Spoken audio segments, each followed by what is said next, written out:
Howdy. Welcome, welcome. Hello. Happy Friday, everyone. Welcome. Thank you so much, Monster, for subscribing at 8 months. Holy crap! Wow, yes. Oh my God. And then also So Transpeak, genderous. and then Transpeaks for subscribing at 3 months. Thank you so much, and Yeah. pointing out that as a thank you, Twitch then they them'd her, which is Wow. I unfortunately Typical. can't help but think of Halloween now when that happens, which is not good. It's not a good instinct.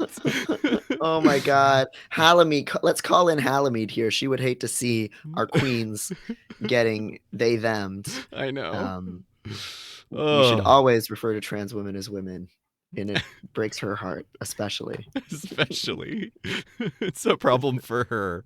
She's the It's a biggest problem victim for of her. it. Yes. It's she feels it so deeply. um but yeah, hello and welcome. I uh am I feel weird. I'm trying to place my finger on it, but it's like weirdly feel more awake and more sleepy than I have in a long time. So you Because got your CPAP for the first yes, night last night, right? yes, huge news for the chat. I actually got my machine. Um it kind of drove, I think so. I got one that goes over, like, kind of, it doesn't go over my nose. I thought I should have brought it down. I thought about it. Mhm. Yes, that's such a good point, Transpeaks. I haven't thought about it like that. That's true. It's just a machine. It's transhumanism. But yeah, it doesn't go over my nose. It sort of goes up on it and then goes over my mouth too, because they were saying if you mouth breathe at all, which my dentist says that I do, which was part of the reason I realized I had sleep apnea.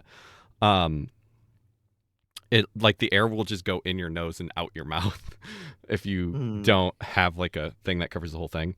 Um, and I think there were actually different sizes, and I think I wore the wrong size. I guess they came in my little bag. I had different sizes. Um, but yeah, it's weird because I slept still like a lot of hours, uh, Mhm. probably more than 8 hours again. But I slept really solidly. I had like I had a dream within a dream, which I don't think I literally had, like, I think it was kind of a nightmare, kind of like Alien, like the movie Alien, where there were aliens on a ship taking over the ship, and then I woke up. Mm. It's like that was scary, and then it was like a different dream, which I don't think I've ever had before. So, but Well, you yeah. literally had like a face hugger on your face Oh my god, I didn't all think about night. that. So Oh man. no wonder. Oh man, I didn't think about that. Um, but yeah, I just got up a little while ago, which is normal for me, but I feel like simultaneously more asleep and more awake than I have in a long time, Mm. which is a weird feeling. Um, but I'm Was it very hard to fall excited. asleep in the mask? Yes. Yes, very much so. It was very uncomfortable, and I couldn't sleep on my side because I felt like that may have been because it was the wrong size. I think. I'm not sure. Um, but like if I pressed my face on the mask at all, it felt like it was like closing up. So I had to sleep on my back. Um, but Mm. when I did get to sleep, it was like very deep, and it felt like a very good sleep. That's So, great. and it felt like I got used to it, and then it didn't bother me, and then I was like able to go to sleep pretty easily. So that, like, getting used to it took a while. So Mm. Yeah, I mean, sleep debt is such a thing, so, like, it probably will take a while to charge your laser up, but, like, it's great that I it know. already feels different and that you were kinda able to get used to it, like, Yeah. those are good signs. Yep. I'm very excited. So we'll see. Hopefully I it starts helping a lot. So Um, so yeah, that's the story there. Not much of a story yet because it was only one night, but um, I'm very excited to maybe not feel like crap all the time. Yeah, yeah, no, it's good news. Um, it's nice when somebody has a problem that they actually get help from a medical provider for that could make a difference. So, It took a year, but it finally oh happened. God. So the mouth breathing thing that your dentist said, were you having like tooth decay from the mouth breathing?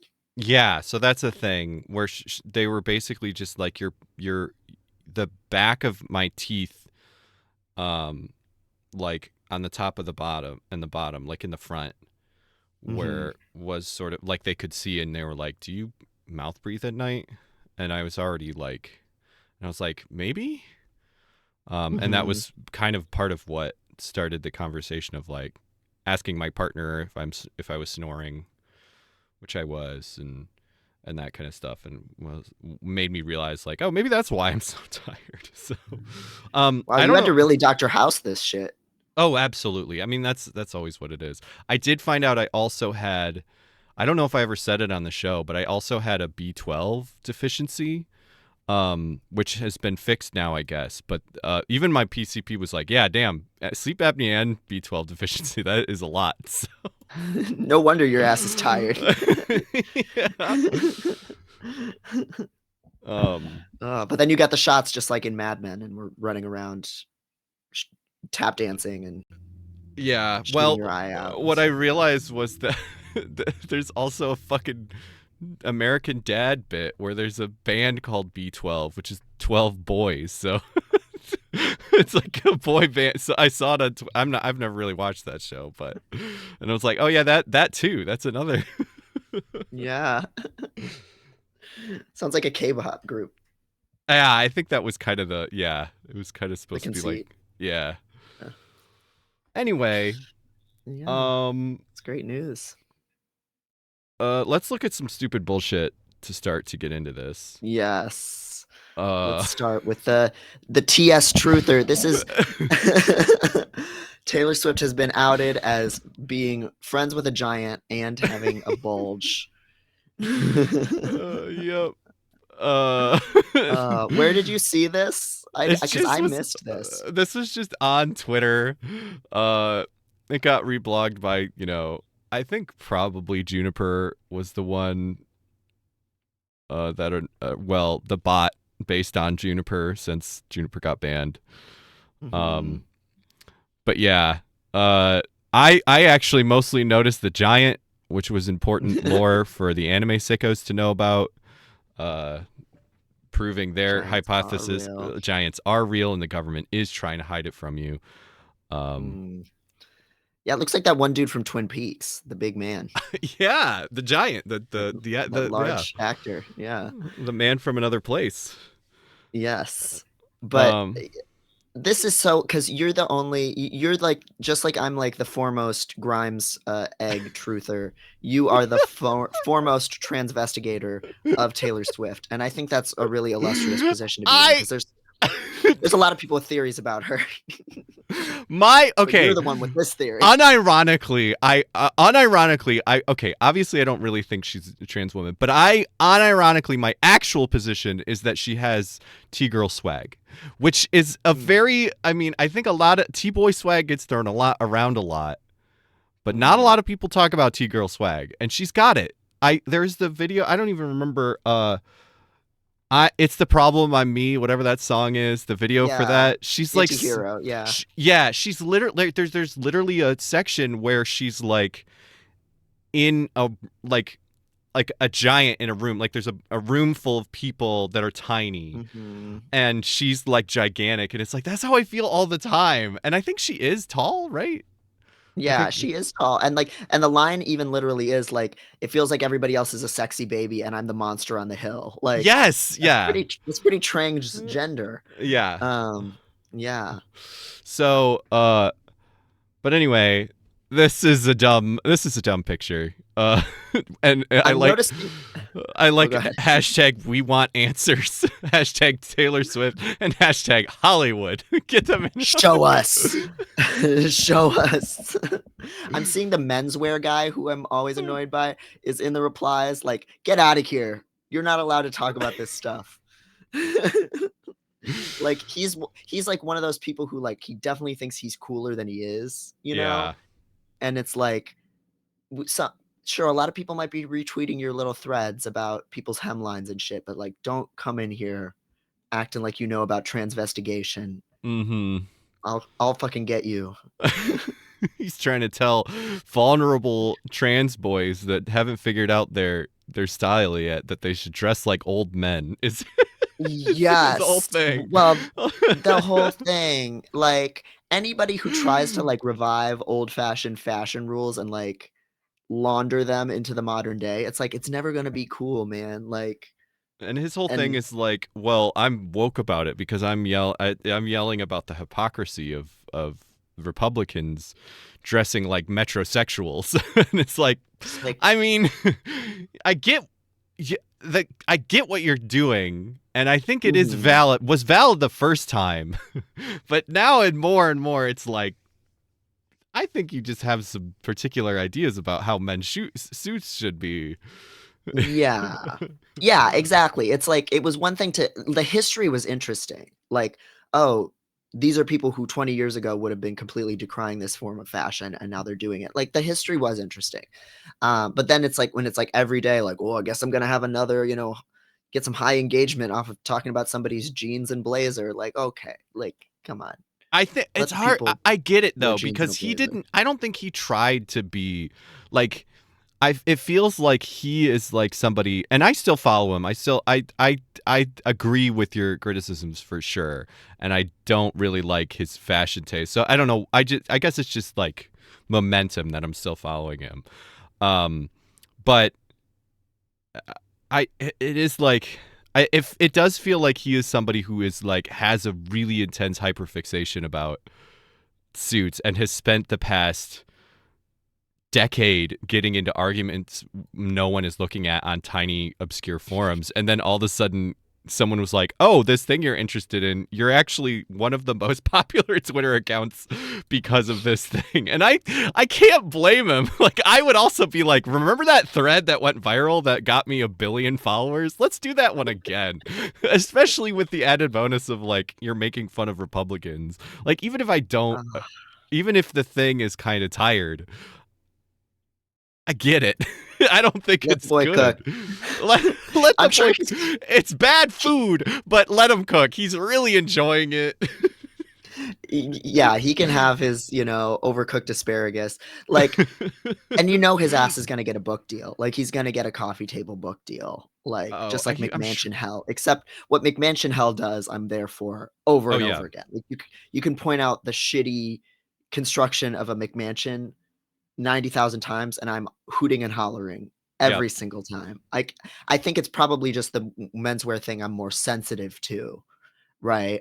Um, so like some of his criticisms, I'm like, well, hey, let us look like we got chunky hips over here. Shut the fuck up, like not that yeah. he's being super, that stuff just goes to a certain place. Well, That's it's the liberal thing, completely right? nuts. Like it's the thing of like it reminds me of like where it's like we're gonna point out the hypocrisy of the right, which like first of all the right doesn't care.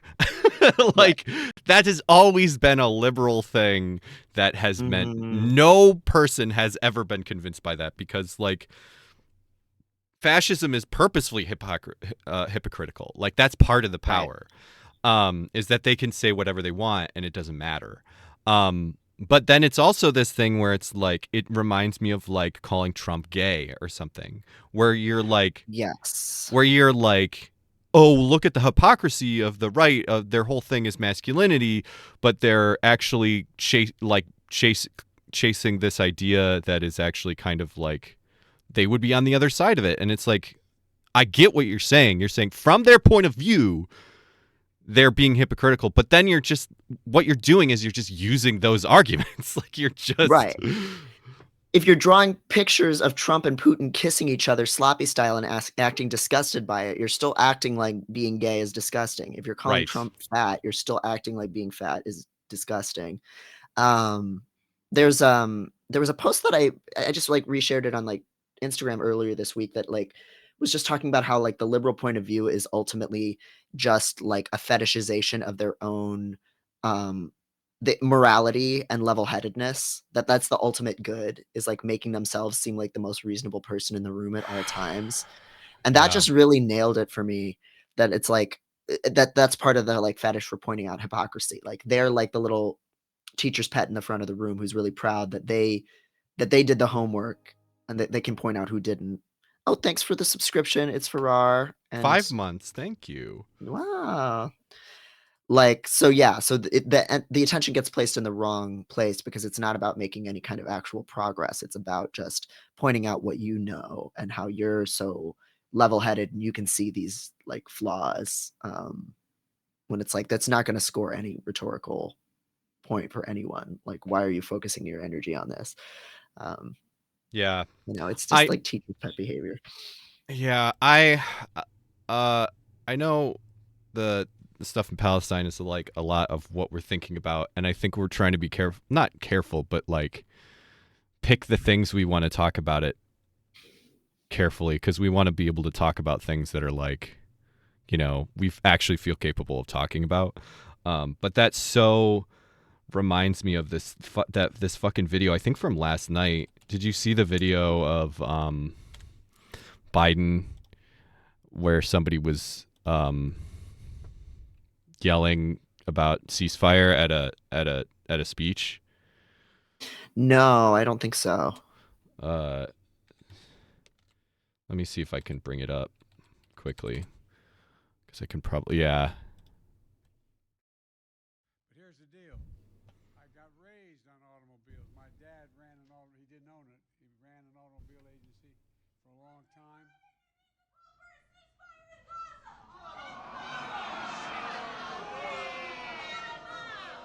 Okay. No. Let it go. Let it. No. And the reason I just turned it up, so hopefully it got louder. No. Don't. Yeah, yeah. Let it. It's okay. Speaking of Venezuela. Anyway. So this is the reason it made me think of it. Like, it's so fucking gross because it's just like, it's the same shit. Like, it's the same shit that was under Trump, but it's the only difference is the decorum. Like, it's the same Right. evil empire shit, but we're like, Biden is like not, he's saying it better, and he's like, I don't know. It's Yeah, well, that just person is still being silenced, right? Everybody's right. booing them. Security is still going to throw them out. And we can talk about what just happened at the action that I was just at yesterday for Biden, too. Right. Like, the same suppression of speech is still happening. The same genocide is still happening. But he'll say, let her speak. And this And was a thing that happened yesterday. Like, Biden was waving at people who, we were just outside, like, screaming at him, calling him a, like, murderer, but he'll wave at you and act like everything's fine. It's that, yeah, right. it's that fetish of decorum. Right. And yeah, and like you said, he said let her speak, while I'm sure they were literally pulling her. It's not like they did let her speak. Like, they Right. literally were pulling her out of the room, and then the crowd is silencing her, and just like the idea that, like, oh man, it's just like that's the thing, the teacher's pet, the like, we're going to drown out calls against a genocide with "We love Joe" is just like Unity, right? When they go low, we go high, that kind of shit. It's right. all about Right. that fetish of your own righteousness, that you're always the most level-headed, reasonable person, which means you can never actually care about or be willing to put yourself on the line for anything. Yeah. Um, Yeah. and yeah, uh, and that just And really made me think about. Oh, go ahead. oh, I was just gonna say, uh, who said it? Somebody said it. Uh, Yeah, artistic bum. Yeah, that the video I think you were thinking I was going to play is there was another video, just if people didn't see, where he was asked about it like in front of some reporters, and he literally said no chance and moved on. So that is Hmm. like, that's where we're at. Yeah, this is what we're dealing with, and this is why, like, I really think more disruptive actions are the only recourse we have, like actually stopping the war ourselves. We're Yeah. not going to appeal to the consciences of these people. There was another clip that I was just watching before we went live of Elizabeth Warren getting confronted in a restaurant, and again, Yeah. it's the same thing where all of the liberal folks are just like, "Oh, this is so rude. It's breaking decorum to do this," and it's still not even moving them. Right. 1 inch. All we can do is make their lives hell and actually put our bodies between that weapons of war and Palestinian bodies, which thankfully more and more people are doing that kind of disruptive action. So.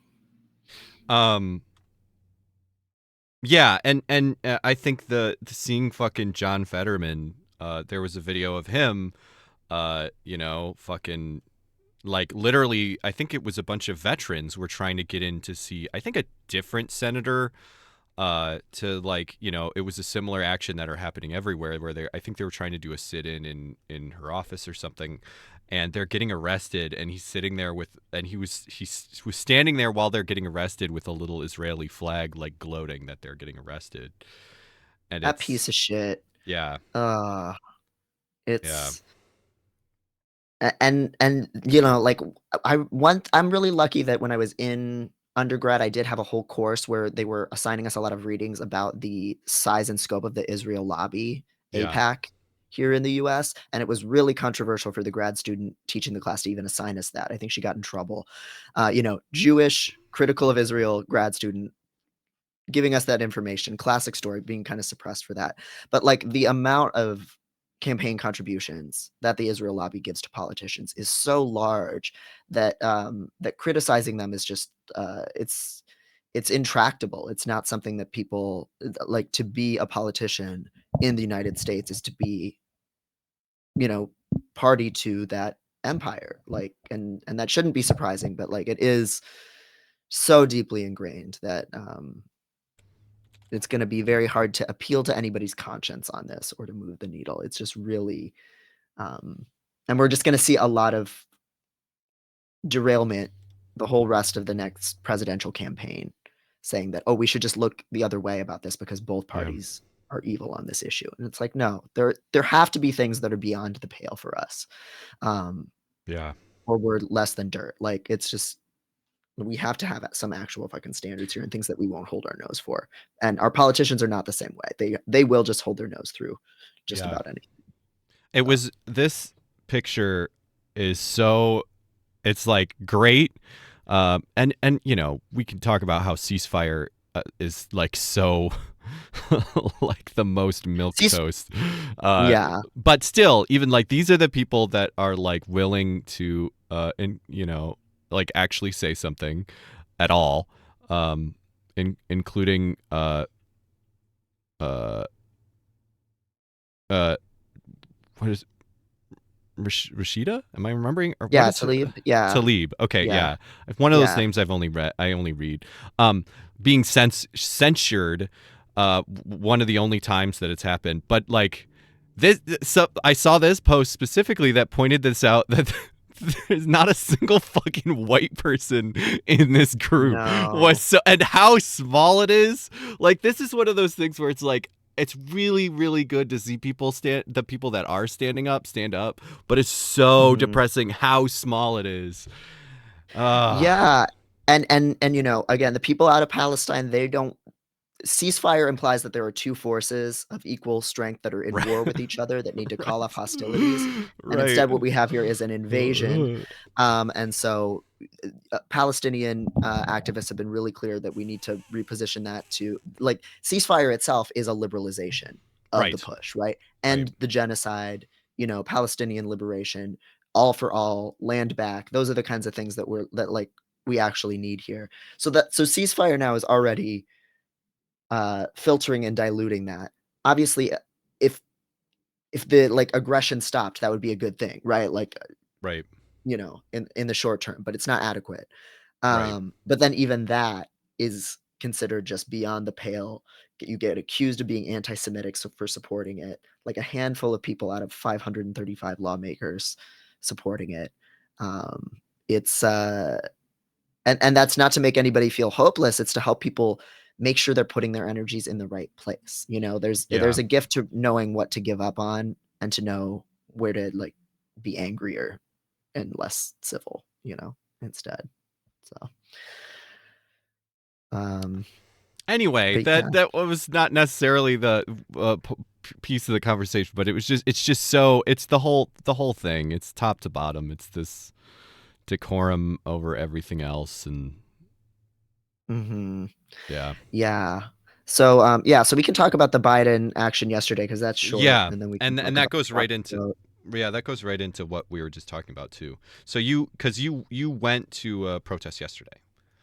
Yeah. So Joe Biden was in town, doing a couple of different like fundraising things and like going to some like armory, but originally the protest was going to be downtown because we had a tip off that he was going to be at basically Michigan and Ida B. Wells at like 3. So that's where that was called for. But this being kind of a really large publicly announced action, obviously the city of Chicago was aware of it. Obviously Joe Biden and like, national security was aware of it. So protesters were there on time, and we didn't find out until like 3:30, so like a half hour after it was supposed to start, that actually Joe Biden wasn't going to be there anymore at all. They had moved him to this place on Armour Street, which is like in the West Loop. It would have been like a hour and a half walk from where we were. So all of the protesters were kind of just getting this information on the fly through like Instagram that okay, actually Joe Biden's going to be here. We need to all move. Um, and so then people just kind of went en masse onto the train. There was already a security presence in the train because they were knowing to expect us. Like all of these dominoes had like very clearly been set up to try and like diffuse the number of people at the action and just get people tired. So we're already a Right. half hour in. We get on the train. They're like kind of facilitating us getting on the train, if anything. And it's the green line or the pink line that kind of go west.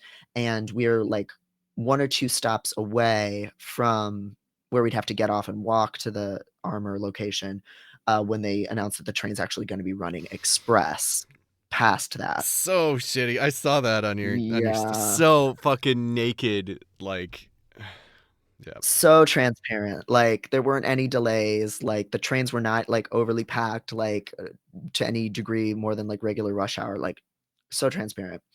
So then we all get out and we're waiting on the platform, and you can see every single train has on the wait time on the screen a little exclamation point next to it, which means there's something's like there, that symbol goes up if there's construction, if something's going express, whatever. So it's like okay, they're all going to be running express. This is like very obviously a tactic. And so eventually just one person on the platform was like, y'all, it's like half a mile away, we're just going to walk. Or it was like 0.7 of a mile, which is too much for some people to walk, right? But that was the choice that we pretty much had. So we all just kind of got off the train and like walked to the event. When we get there, the road is like cordoned off. We're like, it was honestly a joke. Like there were a lot of people there, a few thousand people there, but we were like cordoned off on this side street. So we couldn't even see the building that Joe Biden was going to be going into. Obviously cops blocking everything, Right. and roping off a lot of the streets. We had to like go through an alleyway into a parking lot to even get with where the other protesters already were. And we're basically having like the organizers having to get basically like updates from somebody closer to the ground, like okay, Joe Biden's actually here, we need to make sure we're really loud so he can at least hear us from like 2 blocks away. Right. Which the parallels to the Iraq war are like 1 to 1, like the free speech zones. Yeah. For people who remember those, that was a big thing when protesters were speaking out against the Iraq war and Afghanistan. um, Protesters were caged up in locations many feet, many blocks, many miles sometimes away from where they were actually trying to stage an action and being told this is the zone, this is the free speech zone, this is where you can exercise your So right to free speech. dystopian. It's like I still like I was too young to like to super understand or be aware of that stuff. but it's like just that phrase is like so dystopian. Oh, and they would fence it in, like, multiple Yeah, layers of fence up high to like block people in. Sometimes you would literally be protesting like in a cage. It was a complete joke. And this kind of goes into the next topic we'll be talking about. How much our organizers are you willing to actually cooperate with that information and pass that information on? Because if we're in a position where you're only allowed to exercise your free speech within a free speech zone, you've right. kind of already lost. Yeah. So, Blathering Ben says in Toronto too. I was arrested in one of those during G20. Yeah, yeah. absolutely. This was this is not this is multinational. Can't I know Canada has some of the same shit. It's just beholden to the Mm-hmm. U.S. politics to the point where Justin Trudeau literally accidentally said ceasefire.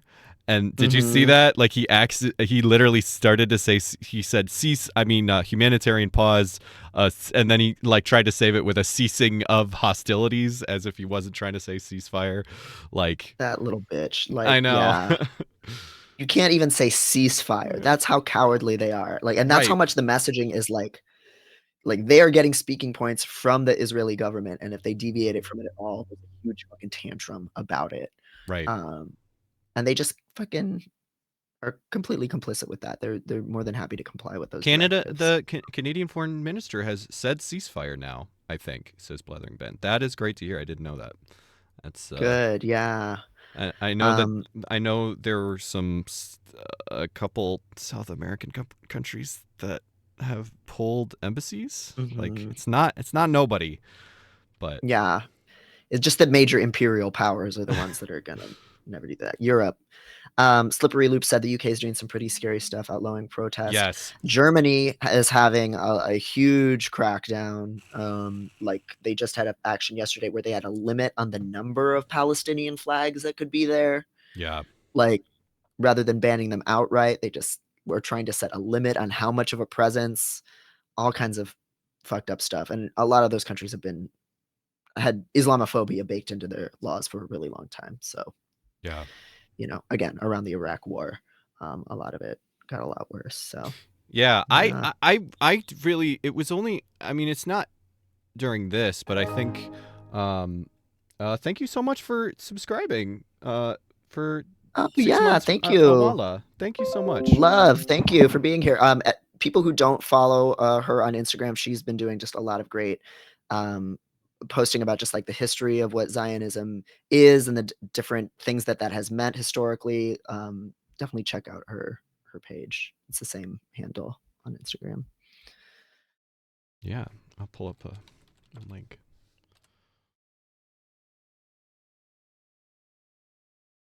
Yeah, I didn't know that how big the Iraq war protests were like the biggest in history because I was pretty young at that point. Um but it's just depressing and the way we talk the fucking shit that we talk about that I've seen a couple people say where I have to bring this up. Where it was I need to get this exact fucking quote. Uh oh, it's deleted, of course, but it was like can you imagine if the world had pressured America to not to not have a Not like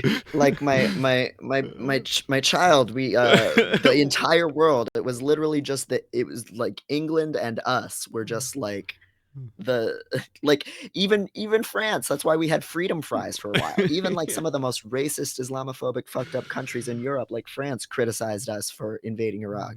Yeah. And then when we decided that we hated the French, like, and we're purging all signs of French cultural influence, as a tantrum to that. So Yeah, if only that had happened. That would have been nice. yeah, yeah. But as we've talked about before, there's just liberalism forgets. People are made to forget. People aren't taught these histories. There are lots of adults who didn't live these histories now anymore, and so then uh we have to keep learning the same lessons over and over again. Almir's in Italy. While there are every weekend numerous demonstrations for Palestine, the main opposition party, we have blatant fascists in the government, will have, like, isn't the prime minister like literally Mussolini's granddaughter, right? Am I getting that right? Something like that. Will Yeah. have the guts to do demonstrations against government and for climate justice, civil rights, but the secretary has said only flags of Partito Democratico and peace flags will be admitted, meaning no Palestinian flags. It's not her, but somebody Hmm. close, Almir said.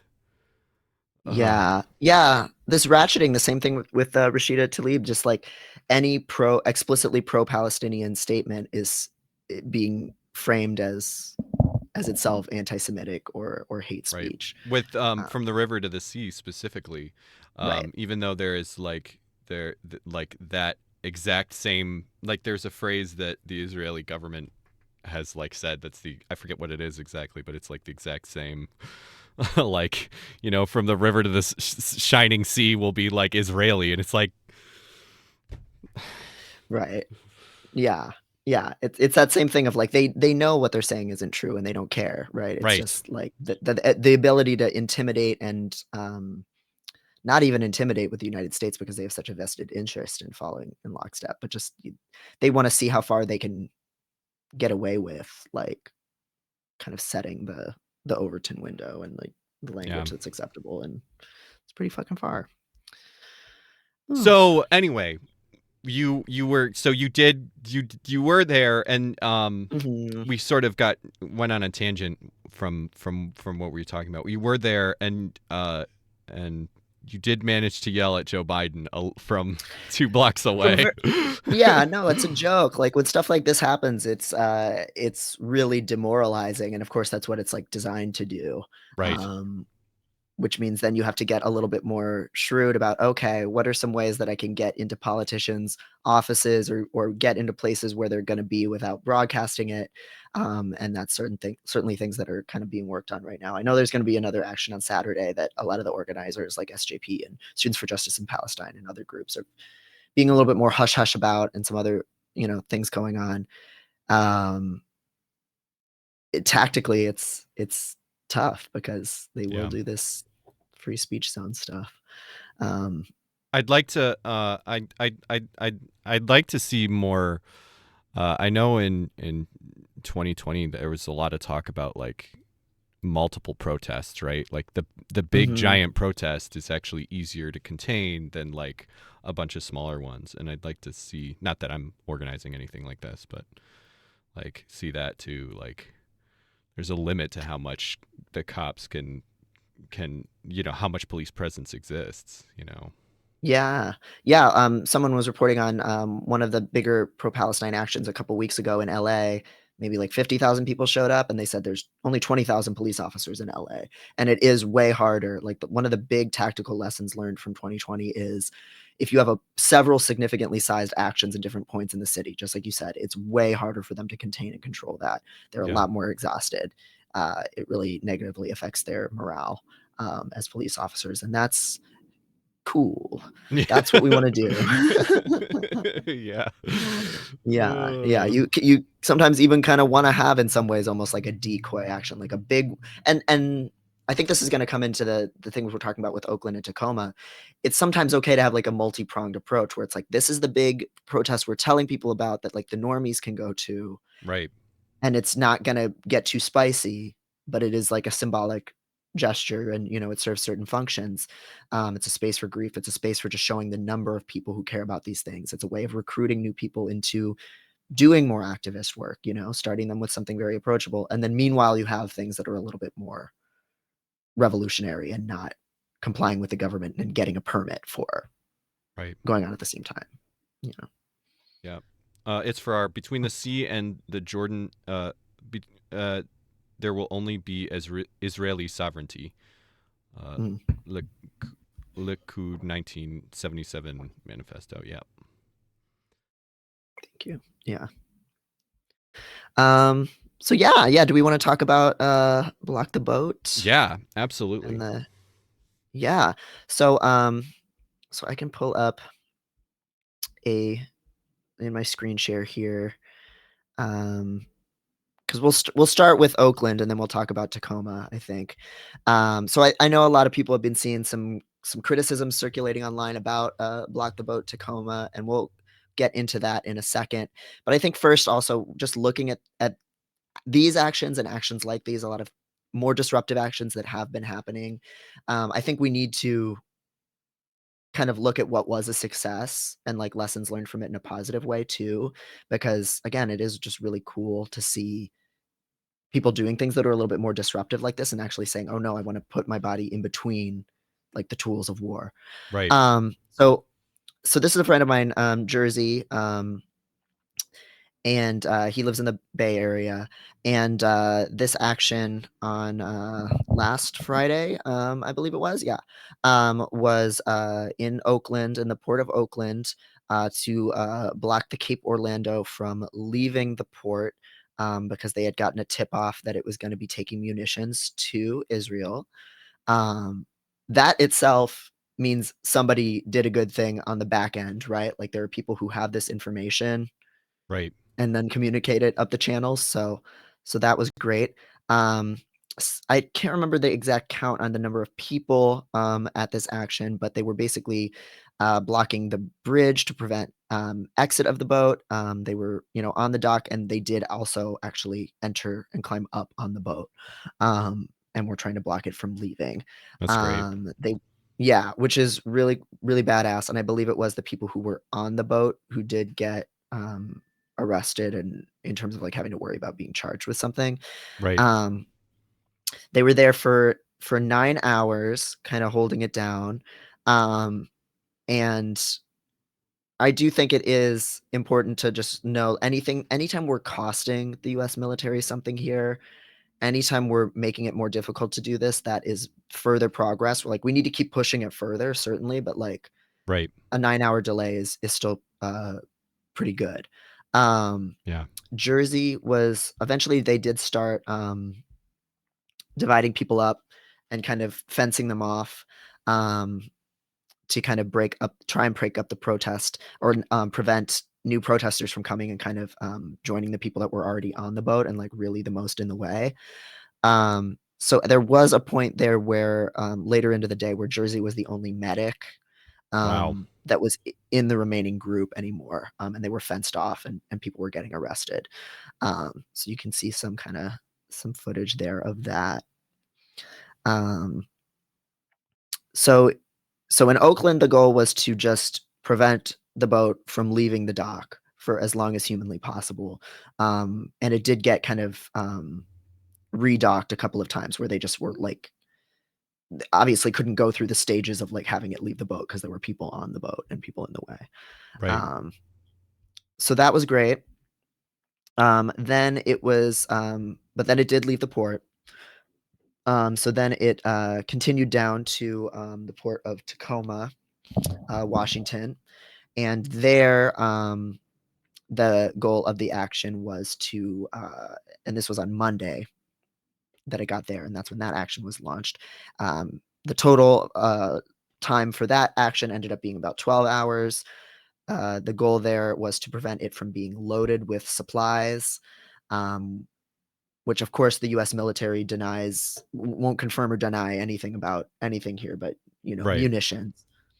Um, so protesters held the line for, and I'll actually pull up the Tacoma just so we can see some footage here. They held it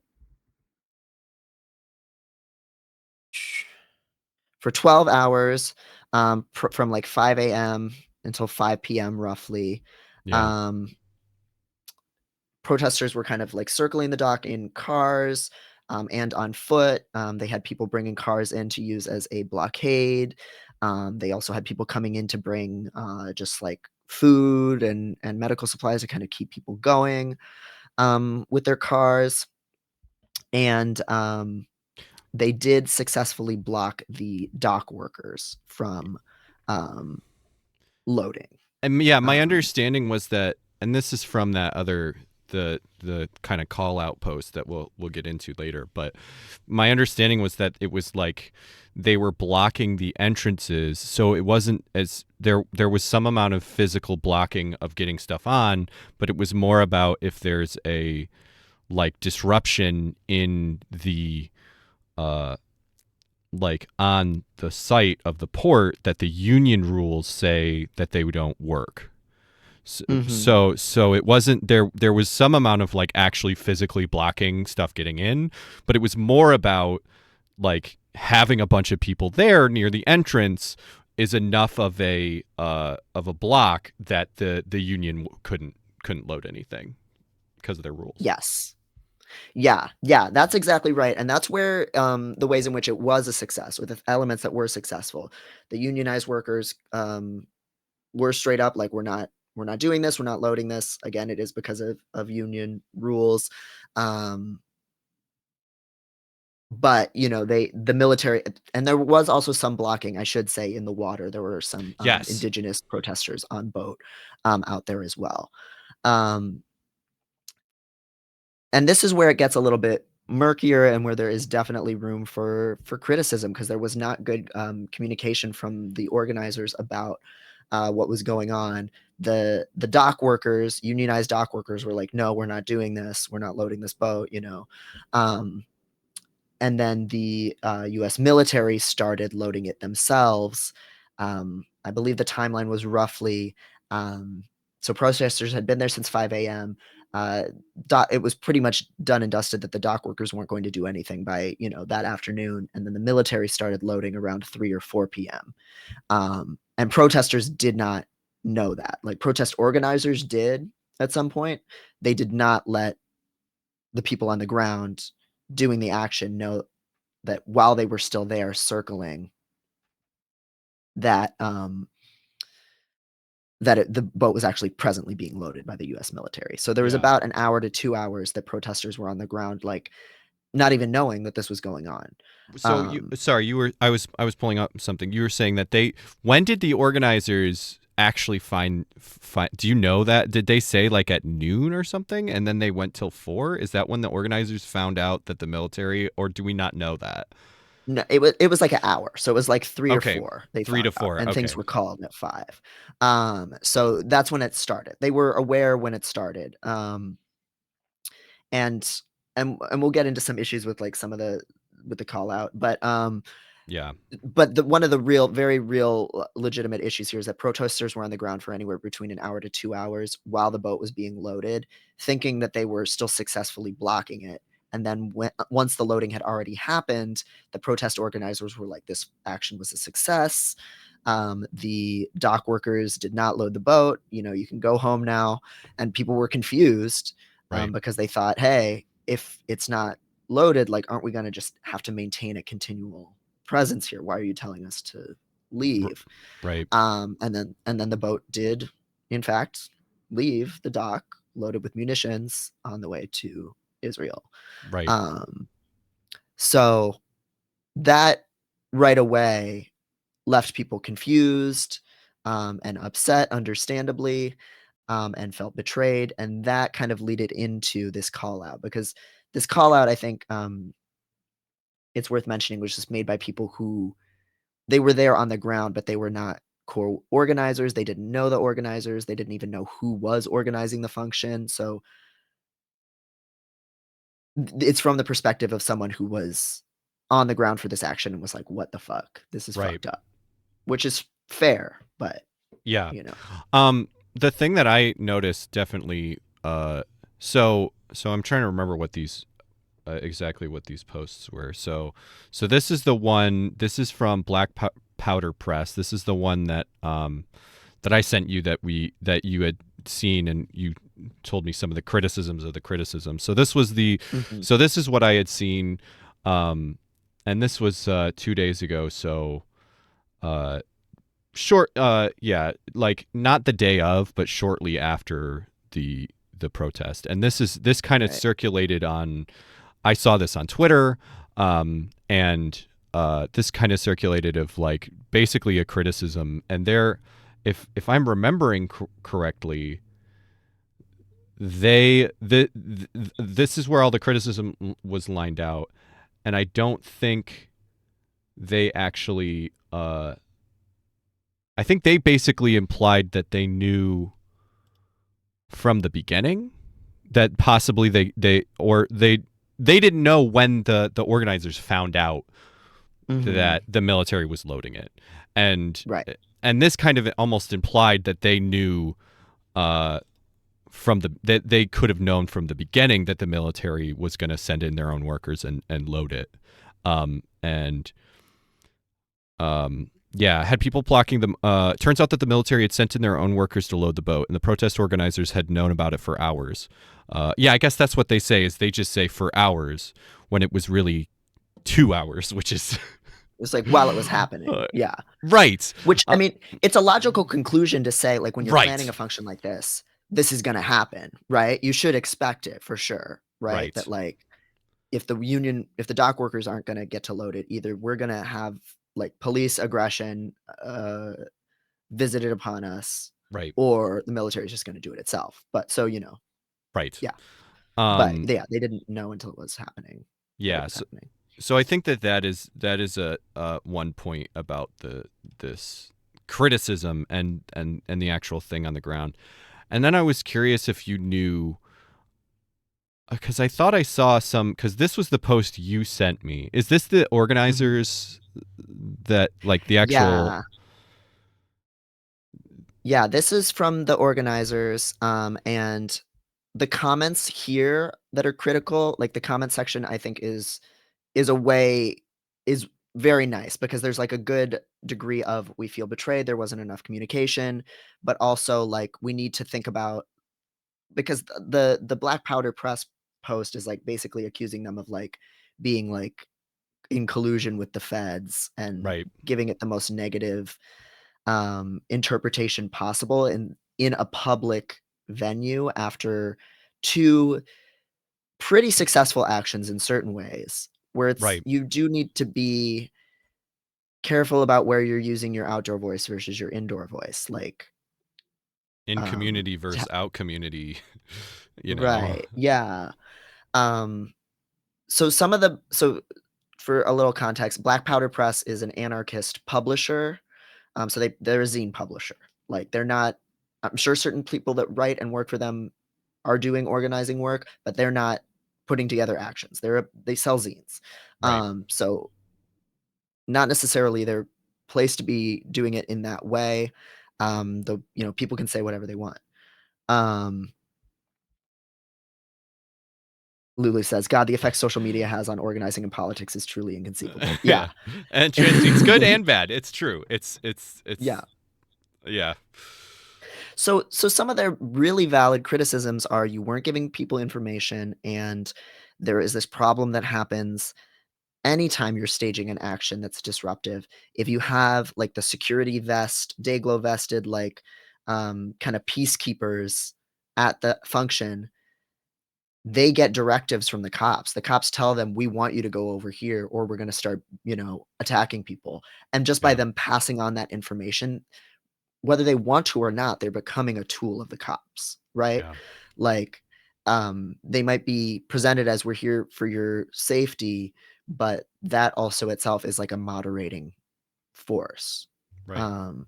And this is a big problem in a lot of actions, especially like more like revolutionary, disruptive actions, that there's this tension between we're just giving you information so that you know what's going to happen, versus like becoming a tool of the cops. And like, if keeping people safe is the number one goal, then putting people's bodies in between Palestinian lives and weapons is no longer the goal. Right.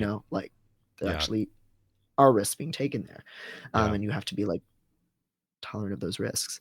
So those critiques from anyone, including Black Powder, it's absolutely true that it's like, could we have done better than this and actually kept it from leaving? Telling people to all go and that it was done and was a success, that's a very pacifying, like, fucked up kind of thing to do, I think.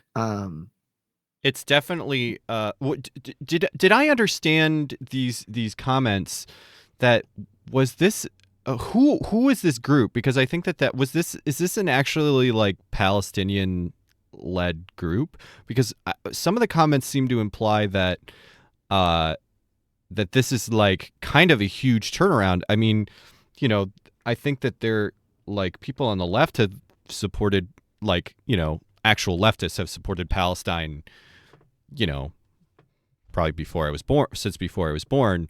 But I mean, this is like radically bigger of a movement than there's ever been, is my understanding. Yeah. And so some of the people were seem to be implying, and I couldn't tell if this is true, that this is a small like group of like Palestinian led group in Tacoma. Is that where it is? And like they're having to go from like, you know, small actions to organizing something really huge. Right. So I'm not sure how true that is, but that is definitely like I'm very curious what this group is. And so it's Palestiniat, which is a it's a Palestinian feminist org. Okay. So yeah, this you know, is this is clearly not something that they've done. If you know, probably not something that they've done in this kind of size. Like, you know, it's right. And so then there's like a degree of extending grace, and if you have critiques of tactics, you should reach out to them privately, like as a comrade, and be like, okay, what the fuck was the deal with calling it off at the end? Like, let's do some teach-ins. Let's like share some knowledge together so that this doesn't have to happen again, or like at least hear us out on why we're annoyed about this, versus like a largely like a much more like white anarchist publication being like, you guys are with the feds and you fucked this up, and like, you know, like like that's gonna erode. And I hate to be one of those like solidarity people, right? I'm not trying to be Clementine Morgan. Like criticism is fine, but like that's just not. Yeah, it doesn't feel in good faith to do that to like a small Palestinian-led org. Yeah. And like, and I think like it is like were those, I mean, how many people were there? Like there was over 1,000 people were there, and it's like, I mean, it's one thing to put yourself at risk. It's another thing to ask. And people were also pointing out that this is federally protected. This is like a federally protected site. I mean, this is, you know, this would have been federal charges if you got charged. There, I mean, this we're not talking about, you know, spending a night in jail. We're talking about possibly, you know, being put away for a very long time, and really having the full weight of the law put down on you. And I don't know, like, is that actually what all of these people signed up for? And I think it would have been better if the action, sure, it would have been better if the action had been that, but you're in a position where the goal was to block the union, which was a much lower stakes thing.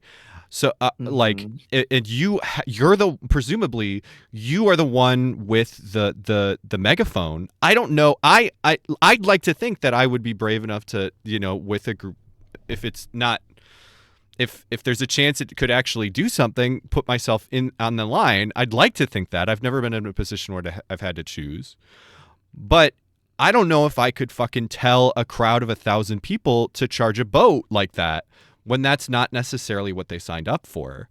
I wish that the organizing had been set up from the beginning to have that be what people signed up for. But that's, you know, when you're in that position, that's not the question anymore. The question is, you know, we can stay here and have a much more minor thing, or we can like, yeah. So I don't know. I think it's a lot more complicated than people want to say, and I think it's like the whole reason you brought this up, I really agree with. Like, we need to be thinking about, like, how do we do it better next time, rather than just calling people feds. Like, it's not right. It's not helpful. And like, yeah, and we still like, like by doing work like this, like it still costs the US military a lot of money. It still delays things. It still sends a message. It still has people actually in like a like munitions area. Like we're heading in the direction here that we do want to be heading in, and like preparing people for the kind of actions we want to see. And I think it is a lot to ask, especially a Palestinian led group. Certainly all of the actions I've been to Charlie. this month. Is he, She's is she just getting in the getting way? up. She's just Yeah. getting the mic. She's being cute. Anyway, Oh, go on. yeah. These have been really way more racially diverse and age diverse protests than ones that I've seen in a really long time. Like there are a lot of people showing up to these actions who are, Muslim people in their, 60s and 70s, Palestinian people of all ages, like uh, kids, families, not necessarily for this kind of action, but like certainly not kids, but like these are people who are at a much greater risk if the cops do start arresting people and charging them with federal crimes, just like you were saying. Yeah. And so sometimes there's these countervailing forces. And I say this as somebody who's like very much like anarchist, not interested in working through conventional political, respectable channels. There still is this push and pull between sometimes the black and brown people who are really like ideologically pretty diverse community, but this is about them. This is their issue. These are their lives. And so if they want to do something in a way that might strike some of us as more tentative and more liberal than we'd ideally like, we still need to like be there for that conversation and not start like escalating things in situations where they've decided it's not like tactically Yeah. wise to do that, Right. like Yes. while at the same time still like having like a revolutionary politics about this stuff. Like I'm not saying, we shouldn't use those tactics at all or anything. I think it's very much, and like I was saying before we started the show, I think that this is one of those things that I think is really interesting to talk about here, because it's it's a conversation that takes more context and nuance than like a tweet. Like I Mhm. think that we need to you know pull apart these situations a little bit more, because that's we're not it's not helpful to uh we we really need the criticism. We really need the Mhm. criticism, and we also really need to not, you know, uh, like call a bunch of Palestinian organizers feds. Like both of Yeah. those are not helpful. Right. Yeah. Lulu has some great stuff in the chat that I want to share. They said, if you know anything about how the feds entrap people, they definitely would have encouraged people to stay and get life imprisoned. And Yeah. that's exactly correct. We've seen this over and over again since the beginning of the war on terror. The feds infiltrate activist groups or try and infiltrate like Muslim groups and try to like make people be terrorists out of nowhere. Like they're trying to start and incite shit out of Right. nowhere and escalate shit so that they can have drummed up federal charges on people. And because it's exciting and it like gives them a boner. Yeah. And as Lulu also said, protesters facing federal charges, that's the kind of thing that would snip a lot of movement building in the bud. And right now we're at this stage where a lot of people who would have never considered themselves activists before, grandmas and kids and like diasporic people who are just trying to live, like are showing up to political actions because it's life and death for them. It's their families that are dying, like as well as a lot of people, just allies, just like who are new to this stuff or new to this level of revolutionary action. And like that takes a while. Like that's Yeah. what organizing is, it's like working with people and doing multiple actions. It's not like this is going to be the one where we're all going to, be willing to die for. That's not how that works. Um, yeah, so it's been a little frustrating to see how much people just flatten it of like, yes, there's room for criticism, but like, are we doing it in a spirit of like as comrades Yeah. versus, you know, trying to score points on somebody? But generally, the point is, and I had this up on the screen, but to just say it out loud, you mentioned the people actually in the water. In addition to our pickets, the Puyallup and Nisqually water warriors showed immense bravery and solidarity with the Palestinian people by confronting the ship in canoes and kayaks directly from the waters. So they actually had like just to shout them out, and like there were actually people in the waters physically fucking blocking the boats, which is great to see. So badass. So So fucking incredible. badass. Yeah. I was just learning yesterday about and I should have known about this a long time ago, but did you know that like Native American people like took over Alcatraz in the late 60s and just like held it for like years? I feel like I've seen like a tweet about this or like a headline, but no, yeah, I do. Yeah, that's fucking crazy. I know. It was so cool. It's just just a piece of history. There's a lot of like kind of like armed uprisings that Native Right. American people did in the 60s and 70s that just I had never heard about until recently. Yeah, because they don't fucking tell those stories, you know? Right. And they have like machine guns on them in certain cases. Like, this is the same kind of action that we see Palestinian people having to take today, just, on a much larger scale. Um, but yeah, they literally were just like they were demanding the islands to have for, just tribal use. They wanted to have like a museum there and and just like have use of the land and like facilities and like a plan for how they wanted to use it. And they just like held it for like years. That's incredible. And like were people like living on it. Yeah. Slippery It's Loop like, says 19 months. Yeah. yeah, crazy. Um, really incredible stuff. Yeah. But anyway, I forgot to. That was the piss Oh course. yes. Big piss course. Piss course on the waters. The waters are warm and pissy. Yes. I think there's one comment from the Palestinian thing that I maybe want to read, if that's okay. Yeah, please, please. So shout out to the organizers for an amazing action, and I am begging people and anarchists in particular, many of whom I have lots of respect, love, and comradeship for and with, to interrogate how they navigate disagreements and critiques in this movement. This is so irresponsible to share publicly while also withholding so very much grace, especially in an unprecedented moment across the US left. People are moving as best they can at a moment's notice, raising concerns about strategy and publicized statements a day later on Instagram rather than pursuing extended conversations with organizers does not facilitate accountability, inspires shame and frustrations and sectarianism and harm. This is especially concerning in this particular moment when the physical risks are so greatly heightened for Palestinians, Arabs, and many of their allies.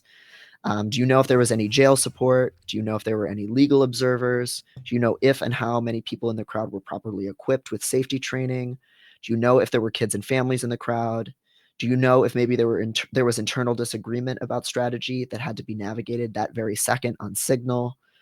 Do you know if the exchange of information had some lapses and organizers did genuinely have conflicting information as a result? If you don't have the answers to all of these questions, then maybe take a moment from feeding people vacuous ideas of accountability on social media. I think that kind of just touches on just how much you're having to figure out on the fly Yeah. with very little. It's Yeah. it's again it's like it feels like social media activism, right? Like they they didn't organize this protest, Black Powder Press, but they like that, like getting a bunch of shares on Instagram or whatever is like an attainable thing, and it's Mhm. like not it's like you know that's that is it's funny because it's like the idea they're like, well, you weren't radical enough, when it's like, but what are you doing? You're also doing this like social media call out post activism instead of real organizing. Mhm. And like the questions they ask also touch on here's what we need to do if we want to push the next action further. Right. Like we need jail support. We need a bail fund people can donate to for people who do get arrested. You need to have medics and safety in place. You do have to have, again, you don't want to have protesters colluding with the cops and telling people where to stand, but you do want to have somebody who can keep an eye out for like kids and elders and things like that, and make it clear that like the people who are going to do the more physically risky or legally risky action, like you can identify who those people are and like pass on information. Um, Yeah. there's just a lot of groundwork that has to go into these kinds of things, and we can offer them to each other as individuals and as different groups working on the same action, um, and that will really pay off, and that means that maybe the next time you can actually go a little bit farther with it. So Yeah. yeah. Yeah. So, yeah, good conversation. Yeah, a lot there. Mostly I'm just super proud of all of the direct happening stuff that's direct. I know there are some places where unions have said, I wish I had pulled up there are some places where like ports where port unions have said that they will not like um load anything to uh boats going to Israel. So there is real action, and it really goes to show, like, that's why union organizing is super important, because Belgium is one Hmm. of the places. Yes, Yeah. that tracks with what I remember. Um, Yeah. And this is not something we could just organize whole like out of thin air, you know. mhm. There's so much work that goes into all of it, and that also, this is going to be related to the piece that I have come out on Substack next week, is just about all of the different actions you can take regardless of whether you can physically be at a protest. There's so much that you can do, whether it's giving people food from the sidelines. Like, not everybody is built to like get their head bashed in by the cops, um, even though that's a really essential role, and people should kind of train to be able to do that and think about making sacrifices if they can do that kind of stuff. But like, we need people to collect information. We need people to run teach-ins. We need to teach. We need to have like chains of communication. Not all of those people have to actually be on the ground. Like, um, there's so many different roles that need to be filled, and so many different ways that people can help with those things. And that's a good thing. That's like means that if you feel powerless right now, like you can find your way to plug into this stuff, like Yeah. whatever your abilities like are or aren't, you know. Yep. Um, Yeah. Dock workers in Genoa are refusing to load firearms bound for Israel, and the Postal Workers Union is also calling for ceasefire. That, yes, I remember seeing that. Very, very cool. yeah. We salute our boys in blue. Yes, The with their little other shorts. the And I the will have to check out that book you're mentioning, Lulu, If We Burn, The Mass Protest Decade, and something by Bevins. Thank you for yeah, that, Vincent Radic. Bevins. Vincent Bevins. The Mass Protest Decade and the Missing Revolution. Okay, yeah. That definitely sounds better than fucking Freddie DeBoer's book about how elites stole the social justice movement, which is like kind of doing a similar thing in a shitty way. Anyway, um, T. I'm, I'm giving into my worst impulses for a second. No, it's fine. But yeah, there have been a lot of other really cool actions. We were talking about that before we went live. Yeah. A mass die-in at Boeing, I believe it was. Shutdowns at Elbit weapons manufacturer in the UK. Yeah, actually fucking pulling bricks off the building and smashing Smashing windows and shit. windows. Yes. Maddie, did you see the New York Times storming that people did? Oh yeah, that's That right. was Yeah. that was cool too. There was that great banner of, I don't have it pulled up, but that great banner that was like they brought a banner that just said lies so that they could put it under the New York Times, and then it just said New York Yeah. Times lies, which is like Mhm. somebody knows how to graphic design for this. We got some Yeah, and creatives. and they printed out like a whole fake New York Crimes, which is so Joker-fied, but New York Crimes newspaper I article. didn't see Did you see that. that? Oh, let me That's pull it amazing. up. That's It's on. amazing. It's on. Danny, the writer Danny Lavery was there, which is great.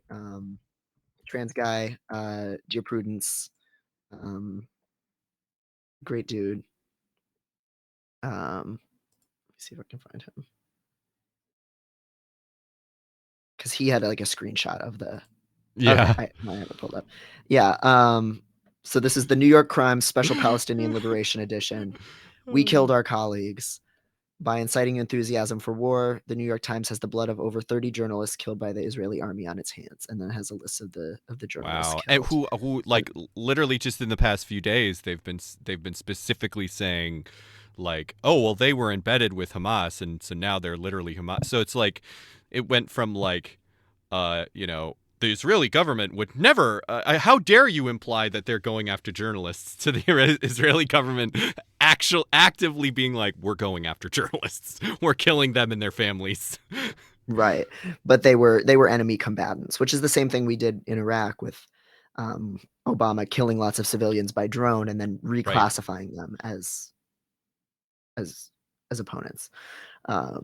Right, which Yeah, is the same thing that they released the names of the 1,400 victims of the initial October 7th attack, and like what, a third or 2/3 of them have like fucking military rankings, and it's like, well, I mean, yes, I mean, I like war is bad, but like killing people is bad, but also it's, you keep saying 1,400 civilians when it's not civilians for the most part. But anyway,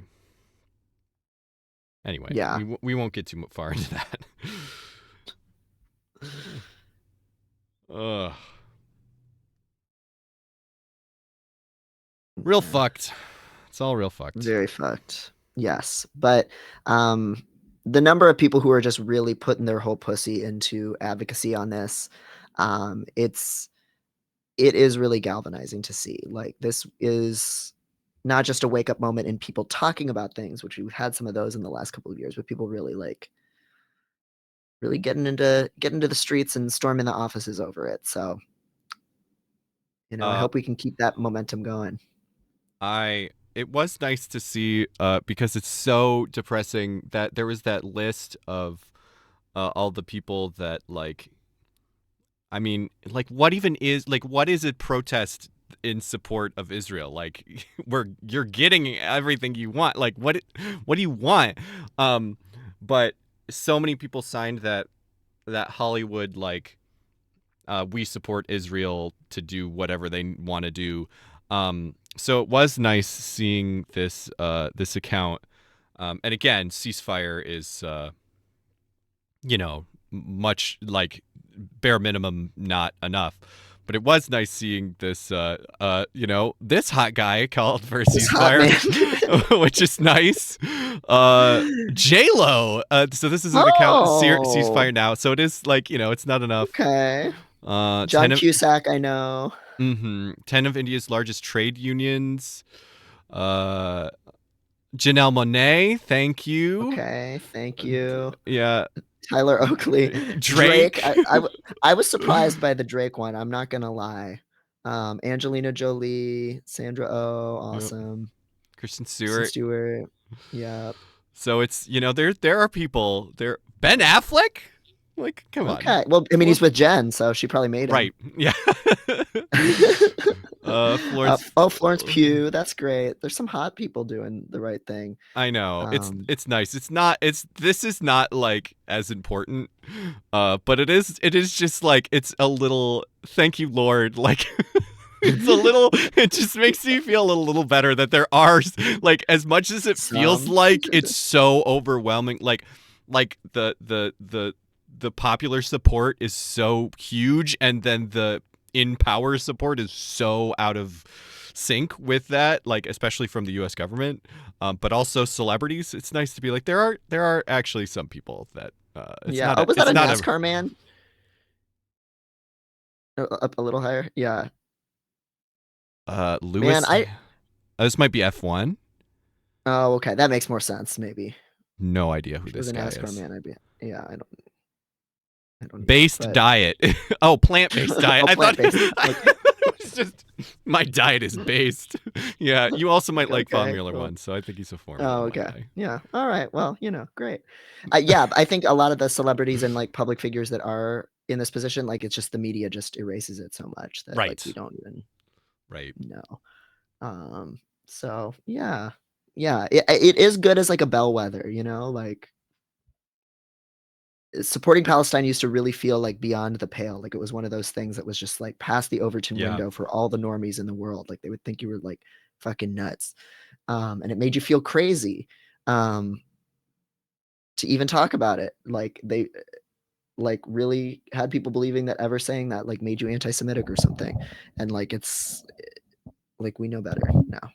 Yeah. We know enough to I know that. won't say what it is. I probably could, but I had a really cool interaction a couple years ago with a hyperpop artist I like a lot. And they were telling me that they were going to be like a model for they were going to be like the first non-binary model for I don't even remember, like fucking Vogue or somebody huge.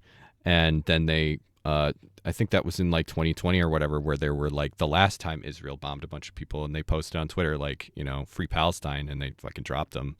And it's like, it's just everybody. Yeah, yeah. And it's I'm usually such a like cover your ass kind of person, like, and I understand where people are coming from, but with this kind of thing, like the more of us are willing to actually just openly vouch our support for Palestine and name this as a genocide, that is what makes it then safer for people to say these things and not get fired. And when it comes to things like losing part-time work like that, like those of us who can need to make every sacrifice that we can, and alienate the right people. Uh, I've certainly been getting stupid little emails every single day since I started posting about this, and what I get Yeah. is just really small compared to everyone I know who is Jewish or Black or Muslim. Like, it pales in comparison the amount of vitriol I get compared to what they get. But like just the classic like, oh, you would be killed if you were over there kind of shit. Like, and then, oh, I'm gonna misgender you and be really vile to you in your email. That'll make it seem like, my side is the one that's tolerant of queer people, right? Yeah. Okay. Yeah. Yeah. It really sucks. It really sucks. Yeah. Yeah. Yeah. And a lot of the autism self-advocacy community, honestly has sucked on this. Like Yeah. a lot of them have not said a word or have been just spreading Israeli government propaganda. And it's really dispiriting to see, but it's revealing. Yeah. It's revealing things that were always there. So Yeah, as Nightbot just said, if you didn't before or can, Palestinian Social Fund is a place to support, doing the things that we've talked about. Get on the ground if you can. I've not gone to any protests because I feel like shit, and I'm like hopeful that maybe I'll get to go to some if I start feeling better. I know there's a lot in Michigan. yeah, that's great. There's definitely been a good presence here and everywhere it seems like lately. So Yeah. yeah, even Cleveland had some big ones, which I was like, okay, Cleveland. Okay. All right. All right. Okay. Okay. All right. But yeah, yeah.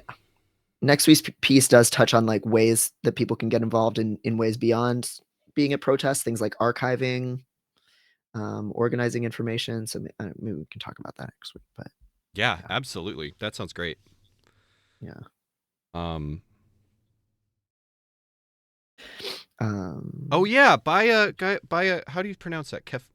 Kafia. Kafia. Yeah, I know that some people are worried that could be appropriative, and It's not. Is the It's thing that not. I have heard many times during this thing. So that's cool. Yes. Yeah, it's the factory that's actually in Palestine. It's called like Hirbari, I think it is. Yeah, I see official. Hirbawi. Yeah, Hirbawi. I So there's a see her couple places you Bowie can. USA. Yeah. Yeah, and the link Lulu just put into Kerfia, that one I've seen people circulating too. I'll pin it. Right now they're just doing pre-orders for their next shipment that's coming out of Palestine. So yeah. I need one of these. They also just look so fucking cool. I was looking at one of the Herbari sites, and they had like a Irish solidarity one Oh that I fuck thought was yeah. so cute. Like I was like, that's so nice that y'all are like having this crazy like revolutionary struggle, and you're also like, we see you, Ireland. Like and Ireland was very pro Palestine too. So it's just like, Yeah. yeah, there's some really swaggy ones. I did just snag like a dark green one from like the last one that like was not a sold out model from. I think it was Damn, this. those colors are fucking gorgeous. I hadn't looked at this. Yeah, God. that one's really cool. They go fucking hard. Black and red, fucking classic. Anyway. Very cool shit. Oh, Malabanshee has the Irish one. Sick. I was like almost thinking like, oh, I'll get it and be fake Irish, but I didn't. I decided not to. It Since wouldn't be believable. You're too Italian coded, as we've discussed. I'm too tan. I'm too tan. I could be fake Italian or fake Greek all day, but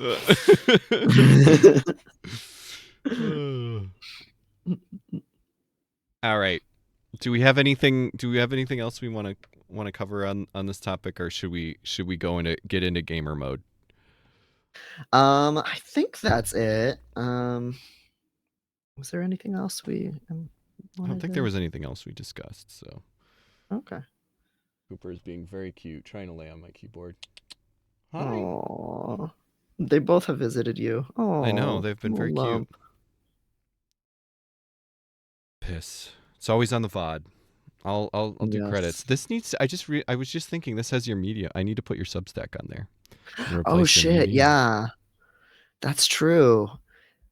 Thank you also everyone for all of the support of the Substack. It's been going really, really well. And it's just really nice proof that it's like you don't have to paywall this shit. Like people who can pay will, and everybody else gets it. Everybody gets it for free regard. Like it's just nice. So thank you. Yeah, thank you so much. Support Devin's writing. It's all really good. Go read it all. All right, let's bring up the video game. Yes.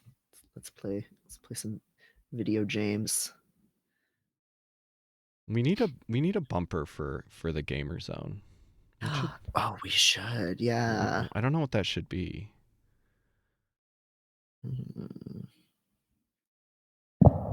Where the hell did I put it? There it is. Nope.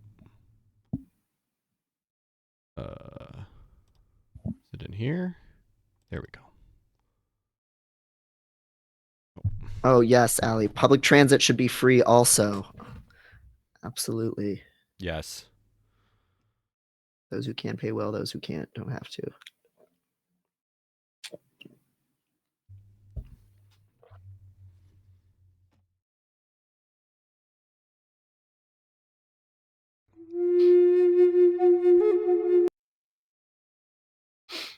Forgive me while I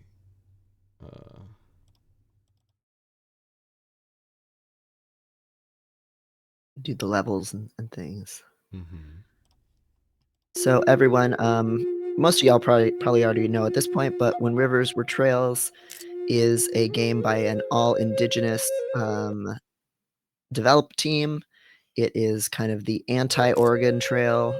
It's about indigenous people being forced off their lands in the late 1800s and their movements of resistance in the wake of genocide, and it's just really lovely and informative. And so we'll probably be finishing it out today. I think we have enough time to.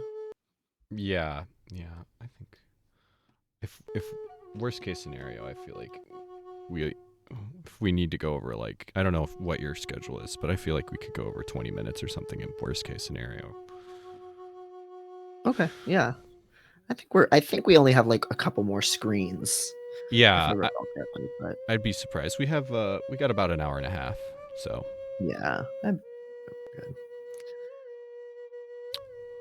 all right. And let me know how the levels are. And can Devin, does it look like you'll be able to read properly? It looks like it. Yeah, right now it looks pretty sharp Okay. and big enough.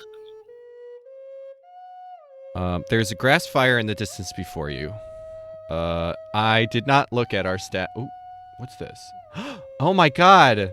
Oh my god! Oh, it does show it. You have to press a little. There's this little Oh. circle up here that I never noticed, and so we actually can look at our stats. Okay. We're not doing so hot on food, but we're okay on everything else. So I feel like we're probably okay to investigate this. Travel a short distance to the encroaching blaze and notice a hunter caught behind a limb. I give him. Yeah. Oh no, I gained food. Oh okay, I thought I. You help him, and the two of you run to safety. With deep gratitude, he gives you the rabbits from his hunting satchel. Wow. Nice. All right. Lucky we stumbled upon him.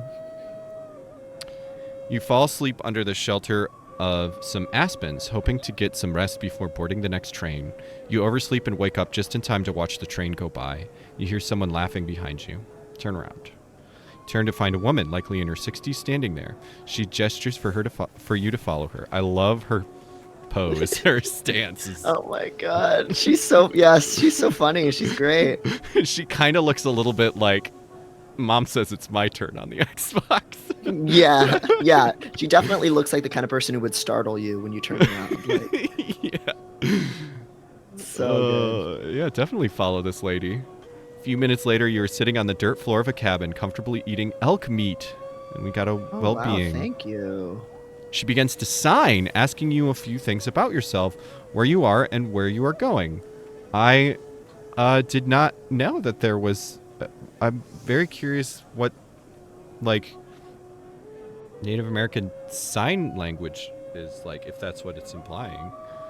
Yeah. They definitely there definitely was a lot of like sign language. That's really cool. I'd never heard that. Yeah.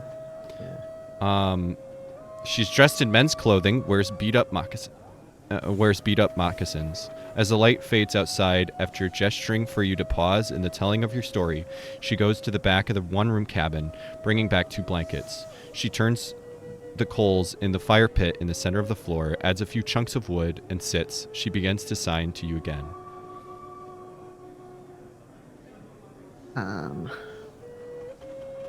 I tee up Puyo. Ooh. Yeah, this is... because I don't know what some of the tee up Pyo-yo-yi, which means cannibal. Yeah. When I was young, I wanted to hunt with my brothers, so I did. When I was older, I wanted to go out to war with the men, so I did. There were men who did not think I could do it, though there have always been women like me among us. Hell yeah. Among Us. Fuck yeah. Among Us. They stopped talking when I killed my first Cree in battle. He had a surprised look on his face when I sunk the blade into his chest, and he cursed me with his last breath. After that, I could go with the men when I wanted. Sometimes I went out, sometimes I stayed in camp. I did what I wanted, and I stole many horses. Oh my god. Fuck yeah. I was good at stealing horses. When I was young, I rode everywhere with my brothers. I had a pretty sister. She married a weak man who was a bad hunter. And for a long time, I and my brothers had to hunt for her also. So she and her children did not starve. Her husband, he treated her very poorly. So after some time, we took care of him. I'm glad to have lived like a man. Oh my Oh my god. What a This fucking person- badass. Owns so hard. I just did what I wanted. I love that this is like the first person we meet this session. Like this is like the best person we've fucking met. Oh my god. Lulu Fink says gilf. Oh my god. Okay, horses. Written by Sterling Holy White Mountain. There was a man who really loved me back when I was young, and some said I was pretty. He talked to my parents, and my father said it would not work because I was not that way. But this man, he would not let up. He tried to talk with me all the time. One day he asked me, "How can I marry you? I've never felt like this about any woman. I never wanted to marry, but now I want to marry you. What can I do?" So I told him, "We will steal horses." Hell yeah. If you can steal more horses than me, then I will marry you. So we both rode out, going east toward a camp of crows where there was a chief who was known for the number of horses he owned. We waited until it was the middle of the night, during the darkest, quietest time, and we went in and took his horses. We rode all night, all the way back to camp. And when we counted, he had 10 horses and I had stolen 15. He never spoke to me again, and the other men teased him for the rest of his life. That's how it is with us. We never forget those things, and I never did marry, although I had many women myself. Oh, what the fuck? Oh my god, yes! Oh my god, that's so sick. This Oh is the my most god. fucking bitch ass can't steal any horses. Oh, Get everything about it wrecked. is so good. It's like it's like this weird, because like the guy also had never been interested in marrying a woman up to this point, so it's like this weird bisexual negging situation. Oh. But then he still gets totally shut down. Oh, with Although I fucked a lot of bitches. I had many Oh. women myself. That's so Wow. cool. Okay, so yeah, we can ask about husband or ask about meat. I'm assuming does this mean her sister's husband? Or I want to ask about this feels like a bad ask about husband feels wrong. Yeah, I feel like it's asking her like, why don't you have a husband? Like, I'm not Yeah. gonna do that to her. I'm not a dumbass. No, I understand what's going on. Where did you get the meat?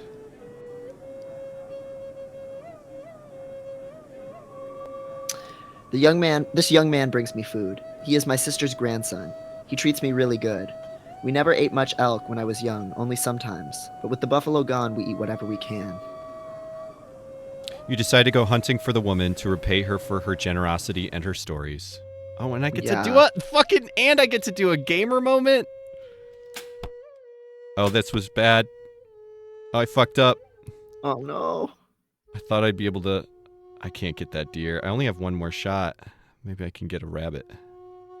Am I just gonna run out of time? I don't know if I. Oh, it actually died. Okay, sick. Oh yeah, good. I needed that too. Yeah, I'm glad we were able to feed the badass. Yeah, the fucking best character in the game. Oh my god. An unpleasant smell wafts from your belongings. You stop and see that some of your food is starting to rot. Well, I feel like we have a bunch of food. I think we could just throw it away. Yeah. But salvaging Yeah, because we're pretty. But maybe that Up to salvaging you. it could take medicine, which we don't. Let's just throw it away. I think we're good.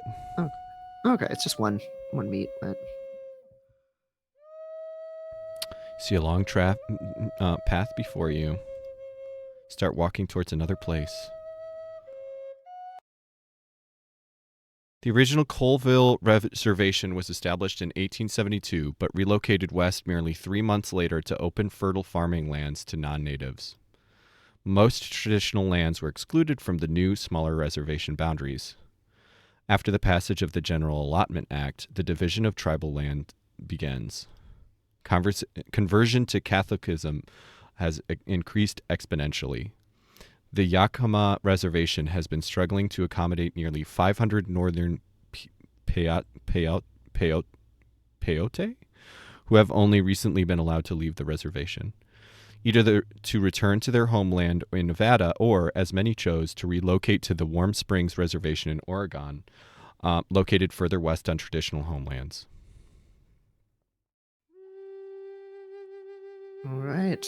Now we can see the coast. Oh, yeah. Yeah, we might not actually have that much left. Yeah. The general store owner welcomes you enthusiastically and makes the offer right away on your regalia. He rarely sees such beadwork in the area and has plenty of food to trade for it.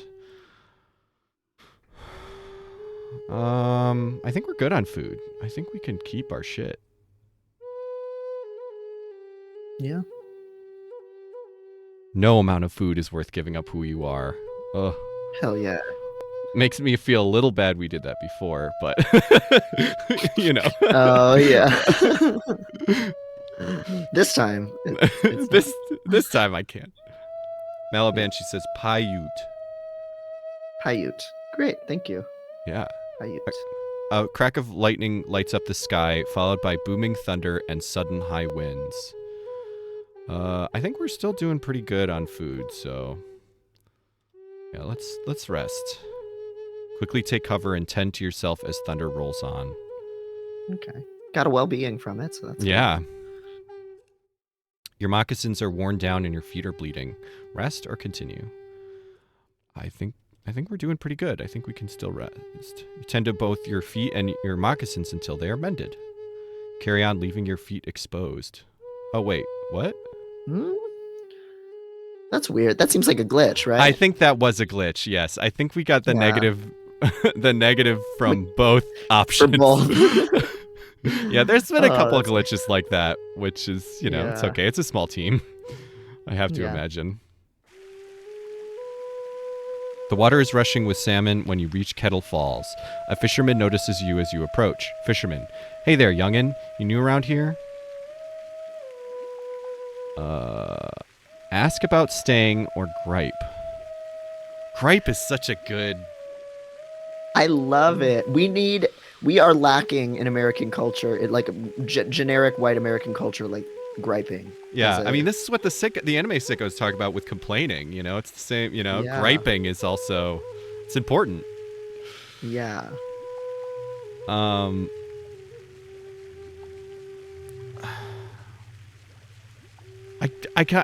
I don't, like, we could stay, but I kind of want to gripe.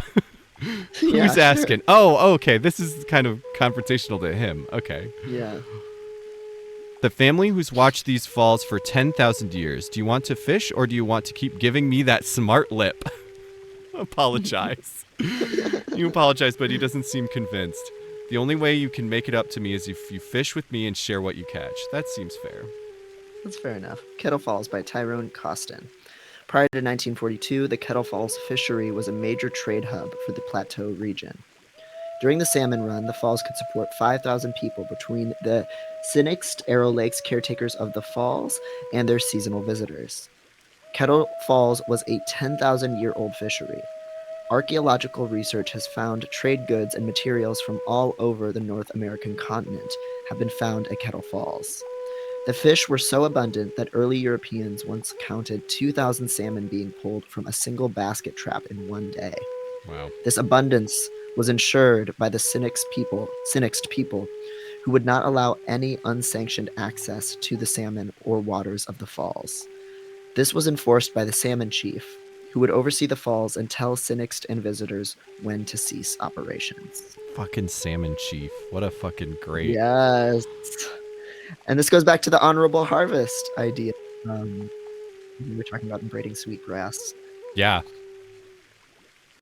All right. I can fish. The honorable hunt. Yes. Oh, some big boys. Yeah. I'm the fishing master. Nice. I'm the bait master. Yes.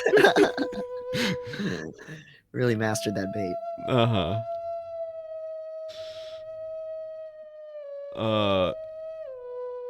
Fish lore is so fucking cool. Some people were so good at protecting their fish populations and other people were not. That's really interesting. Yeah. Very true. In the distance, you see two people moving horses. You figure they must be Indian agents. You begin to follow them, but you aren't light on your feet and you break a stick. You hear an elder woman's voice. Hush, girl, I heard something. I think we can talk to these people. Sorry to scare you. I thought you were an Indian agent. I'm just trying to get somewhere safe. Okanogan. Written by Tyrone Costin. Along with individual land allotments, the Dawes Act also meant the elimination of the north half of the Colville Reservation by an executive order. People living on the north half were forced to relocate, including those who are now called the Southern Okanagan people, separated from their northern relatives by the US-Canadian border and the barrier left by the elimination of the north half. Despite this, Silks, people from both Colville and the British Columbian First Nations would routinely cross the border under the cover of night.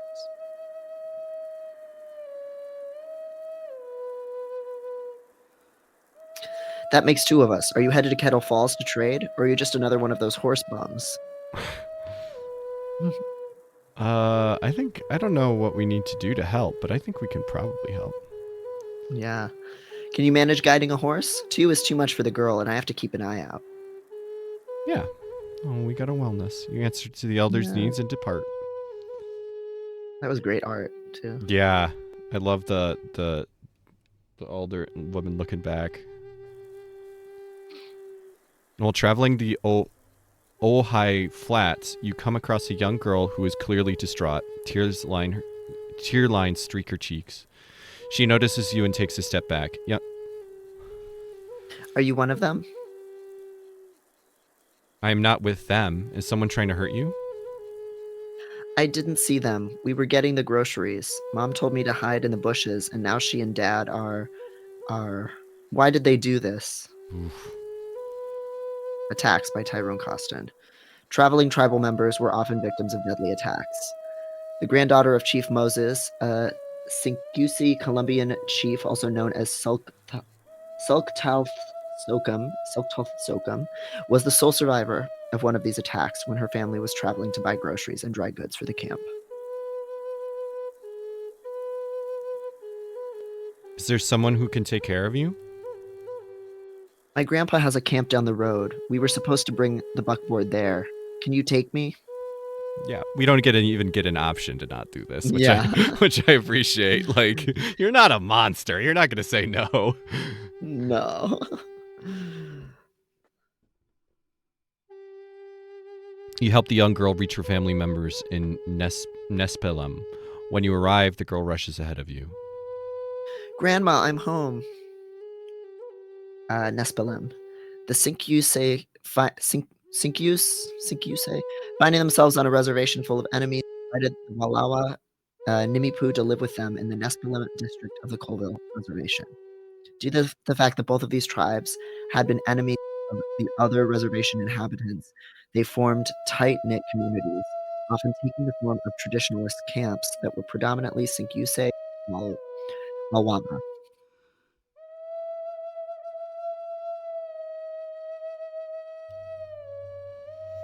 Oh, my grandbaby, where have you been? Where are your parents? Hold on, I'm gonna try something. Your audio's gotten a little garbled sometimes when you're talking longer, and I think it's on my end.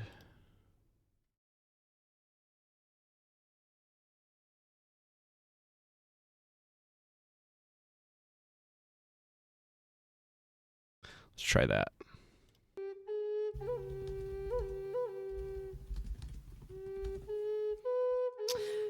We didn't see them coming. I'm the only one left. This person found me and brought me home. I think we can gift. Yeah, we're a Oh, little... Yeah. I feel good just gifting. Please accept this cedar. Hopefully it will help during this time. Thank you for caring. What brings you this way, friend? I'm on my way south. Can you help me? The agents don't like us going off the reservation. If they see too many of us away from this place, they think I'm going to war. But a few of the men like to go and see their relatives round Yakima and take the river south. You thank the elder for the insights and continue on your way. Your throat feels scratchy and your ears ache. Rest. Sitting, you notice some nearby leafy greens. You collect them and chew to ease the discomfort. Throat feels a bit better, so you decide to continue. Nice. A young Indian agent approaches. He warns you about a string of crimes against Indians off the reservation and asks if you've seen anything that could be helpful.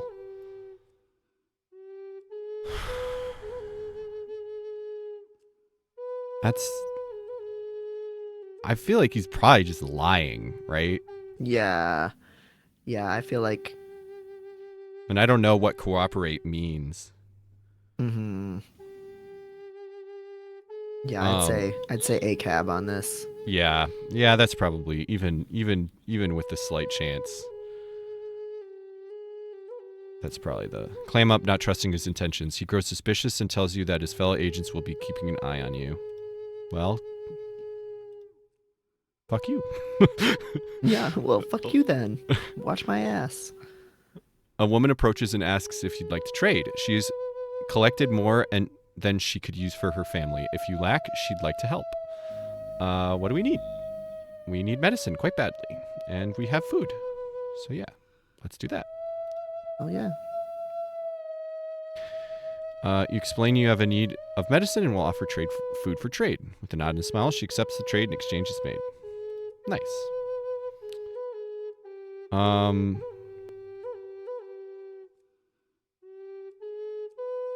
The old lady was. We have a choice. I don't think we've had a choice where to go this time. This is our first choice. And the lady was saying something about a river, right? Meeting at the river? Am I remembering that? Yeah. Right. And this going west will go past this river, and going south will go to this little bend. So I feel like if we go south, we'll be taking her advice, maybe? I think so. If anybody else in the chat remembers better, then. Yeah, let's go for it. I don't. Yeah. Yeah. Probably doesn't matter either way. Unpleasant smell wafts from your belongings. Let's try and salvage this time. Cut away the rotten parts and make use of what you can. Oh, that just gave me... I lost a food, but I gained a wellness to do that? Okay, that makes sense. Yeah. Yeah, that's not makes bad. sense that it's just better to salvage stuff. Kind of more... Well, we have full well-being right now. Oh my god, we're so healthy. We're so good. I don't know how that's possible with all of the trauma, but... Yeah. Well, you know. You need to cross the tracks when you hear a train in the distance. Let's wait. You stay back and listen to the sound of the train rolling by. The vibration is calming. A cascade of blueback salmon leap up river. A hawk swoops down and makes a fine catch.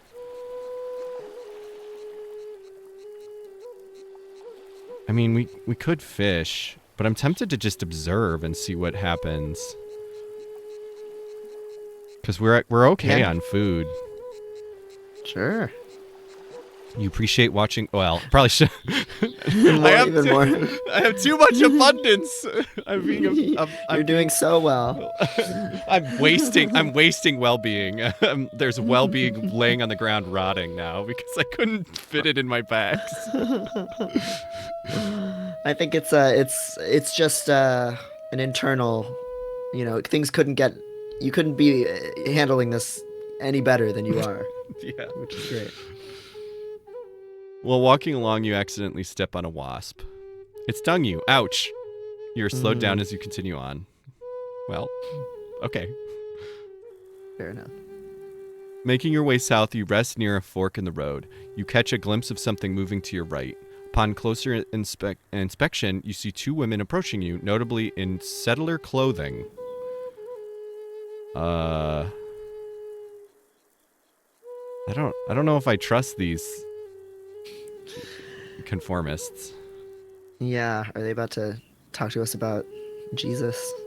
Probably, absolutely. Should I just continue? I feel will that just mean I'm just gonna continue.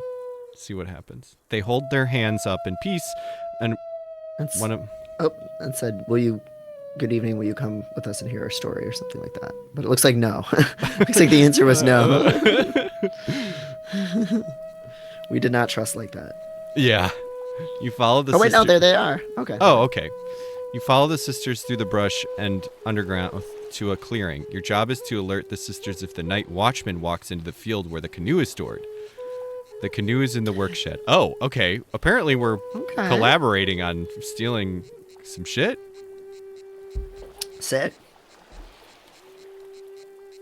You position yourself in a spot to hide. We probably could have listened and then continued. I sometimes it gives you the option to do both, and sometimes it doesn't. So I never know Right. what to pick. You position yourself in a spot to hide while effectively scoping out the scene. The sisters expertly maneuver to the shed and make their way in. However, when the sisters disappear from view, a large shadow is cast on the back of the shed. Maybe I should have listened to tell them. I think I'm gonna whistle because that will maybe bring the heat on me, and we have plenty of wellness if we get fucked up. Oh, okay. Because would tap just be more like to give them a warning? Right. This is more of a distraction. That's how I was thinking about it. Okay. Sisters exit the building in a rush and make it back to you. Watchman sees them as they run. Fuck! You hear his call for the hunting dogs and realize this attempt is over. Well, Damn. you all separate, realizing the futility with the hunting dogs and increased attention. You sneak away. Well, We can't all be as successful at thieving as the horse thief woman. yeah. Someone has left a basket of fish near a pond's edge. I don't want to just take their shit. Unless it's Yeah, a they white. might be coming back. Yeah. and Unless we it's a don't- white person, yeah. If it's, I mean, what kind of basket is it? We'll just continue. We don't need it. Actually, we kind of did need it, but that's okay. Land looks good for setting traps. We will set a trap. Set a clever trap and lure and take cover and wait. Catch a scrawny animal, but use everything. Cool. Nice. A group of native boys are offering around a meal that can keep a long time in exchange for medicines they need to bring their family back to their family. Yes. Wait. Yes. That is exactly what we need. Offer the medicines they need in exchange for the meal. Nice. The city of Yakima is quite a contrast to the Yakima reservation. Ho there, stranger. What brings you to Yakima? Must be a reason you're here and not on your reservation. Yakima Nation by Chris Knieg. The 1887 Dawes Act only served to further divide the Yakima through allotments. Between that and 500 Paiute... Oh wait, how was it pronounced again? Shoot. Paiute? Can you still Scroll up to it? Because I know they said... Paiute. Paiute, thank you. Paiute. Between that and the 500 Paiute being forced onto the reservation after the Bannock War of 1878, 1890 is not a time of plenty on the Yakima reservation, and many head to Yakima, Washington for work.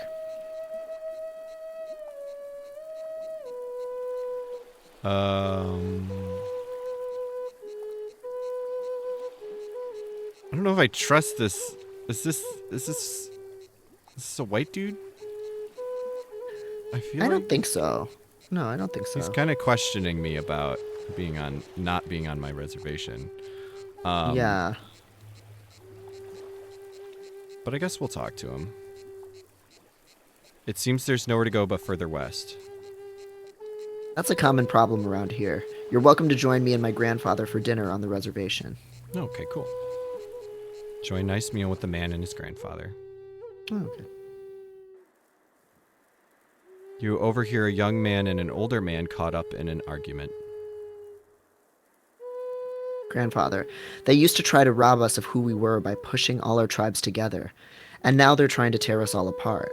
With each family that accepts their deal, we lose a piece of ourselves. Yakama Forests. Ownership of the lands around Yakama Nation has been in dispute dating back to the Treaty of 1855. An 1890 survey of the Yakama Reservation, accepted by the General Land Office, did not include what is now called Glenwood Valley and Gifford-Pinchot National Forest. The original treaty map was found in 1930 after being misplaced for decades. In the meantime, 98,000 acres of the Glenwood Valley had passed into private ownership. Another 21,000 acres were part of the Gifford-Pinchot National Forest administered by the Department of Agriculture. After more than 100 years of dispute, 21,000 acres of Mount Adams, including the summit, were returned to the Yakama Nation in 1972. Wow. You don't even like that I wear these clothes. Your devotion to the old ways is why our dinner's cold. No cooking after sundown. I'm not saying we should give up our identity, but this is our world now. We should try to keep up. I like that we can agree with the grandfather or antagonize the young man. Be mean to the youth. I kind of want to. I mean, Go for it. Are you saying we should submit?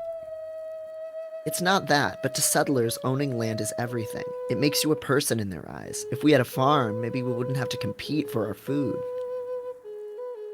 I'm old enough to know that every promise they've made, they've broken. Don't give them a chance to do it again. Yeah, we'll gift.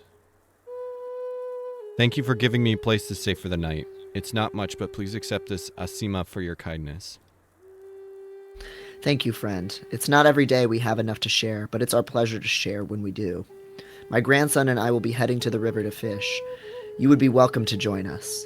Hell yeah, I'd like to do that. Hell yeah. Fishing time. Yeah, no scoped it.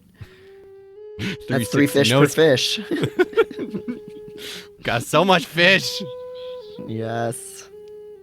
Find a medicinal plantain growing low in the ground near the water. Yeah, we need some medicine. Gather plantain leaves, which are good for placing on wounds to heal them. You approach the water's edge.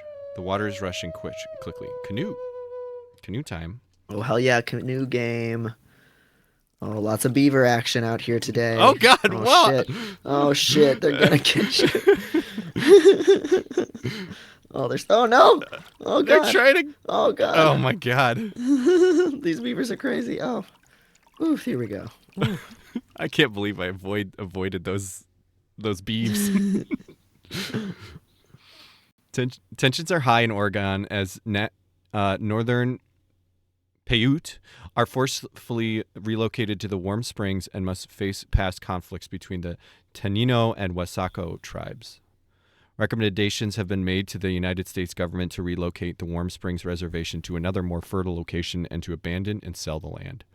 There's little appropriate farming and land available, and many are in dire circumstances.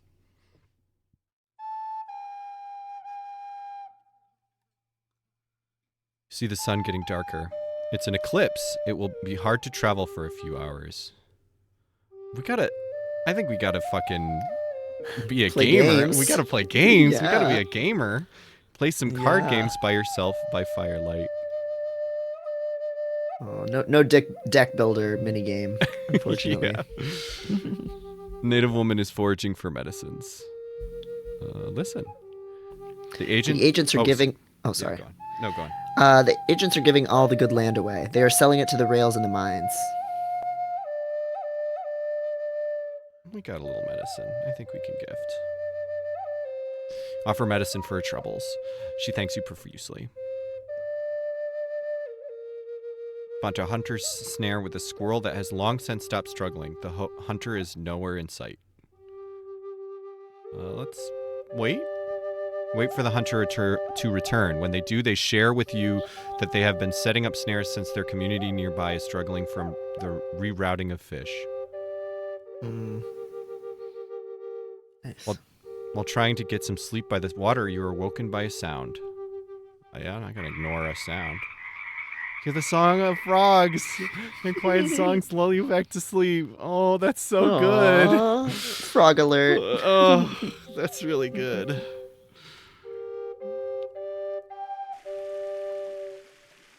You're traveling where the Cascades Nation has been scattered throughout the riverside towns, and many people have taken work. You see a mail carrier and a riverboat captain. Both seem approachable. We got a little... Cascade Rapids, written by David Gene Lewis. By 1890, the Americans have a small town here. They have just completed the locks around the rapids for easier access to the upper Columbia River for steamboats and barges. The native communities, Cascade Nations, are now scattered up and down the Columbia. A few people still live in riverside towns of Skamania, Stevens, the Dalles, and Cascades. Some native people have integrated with American culture, taking key roles like mail delivery, fishermen, cannery workers, and riverboat captains. Just randomly. Yeah. Klauhoya, greetings. Welcome to Watlala Ilahi. My name is Mary. How are you? Listen. My father was Chief Tumulth of the Cascades and signed the treaty many years ago. We have lived here longer than I can recall, but many of my people were removed to a reservation. I work now as a mail carrier. Many of our people still live here alongside settlers. We fish and hunt and help them portage their supplies over the rapids. We are very good with canoes, our canims, and we get fish in the rapids over there. She offers you smoked fish. Nice. Thank her for the fish and then continue on your way. Oh yeah. Fish time. You arrive in Portland to a busy dock. You must look like you stand out because a fisherman approaches you. Klauhoya, what can I do for you?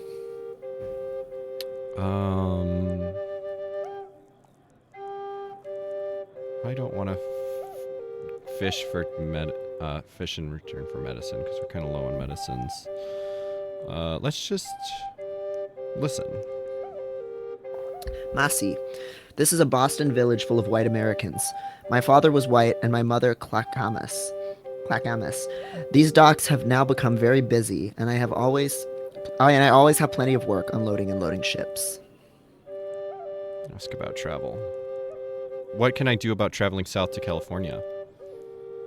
Well, a few years ago, they used dynamite and blasted a passage for steamboats and barges through the falls on the west side. These locks help to transport the raw products from the Wilmette Valley direct to ocean-going schooners for shipping worldwide. The Wilmette locks are now in full operation, and you could travel down them. Thank you for the suggestion. I'll find a way. You are fortunate to come across Chief John, one of the chiefs of the Clackamas. Klauhoya, I've just got here from Grand Rond Ilahi. My fishing shack is over there. You look like you've traveled a long way. Ask about land. This Ilahi is my original homeland. Those closest to the falls are the Klowala. We had villages on both sides of the river, and at Kanema, above the falls too. One village was called Wilmette, which I'm probably saying wrong because I'm saying it like the Illinois town, but Is it Willamette? Willamette. I don't know. Willamette? Yeah, Willamette, which is where the name Wilmette comes from. Got it. Some 40 years ago, the white people came. They destroyed the land and waters by blasting a passage for steamboats and barges.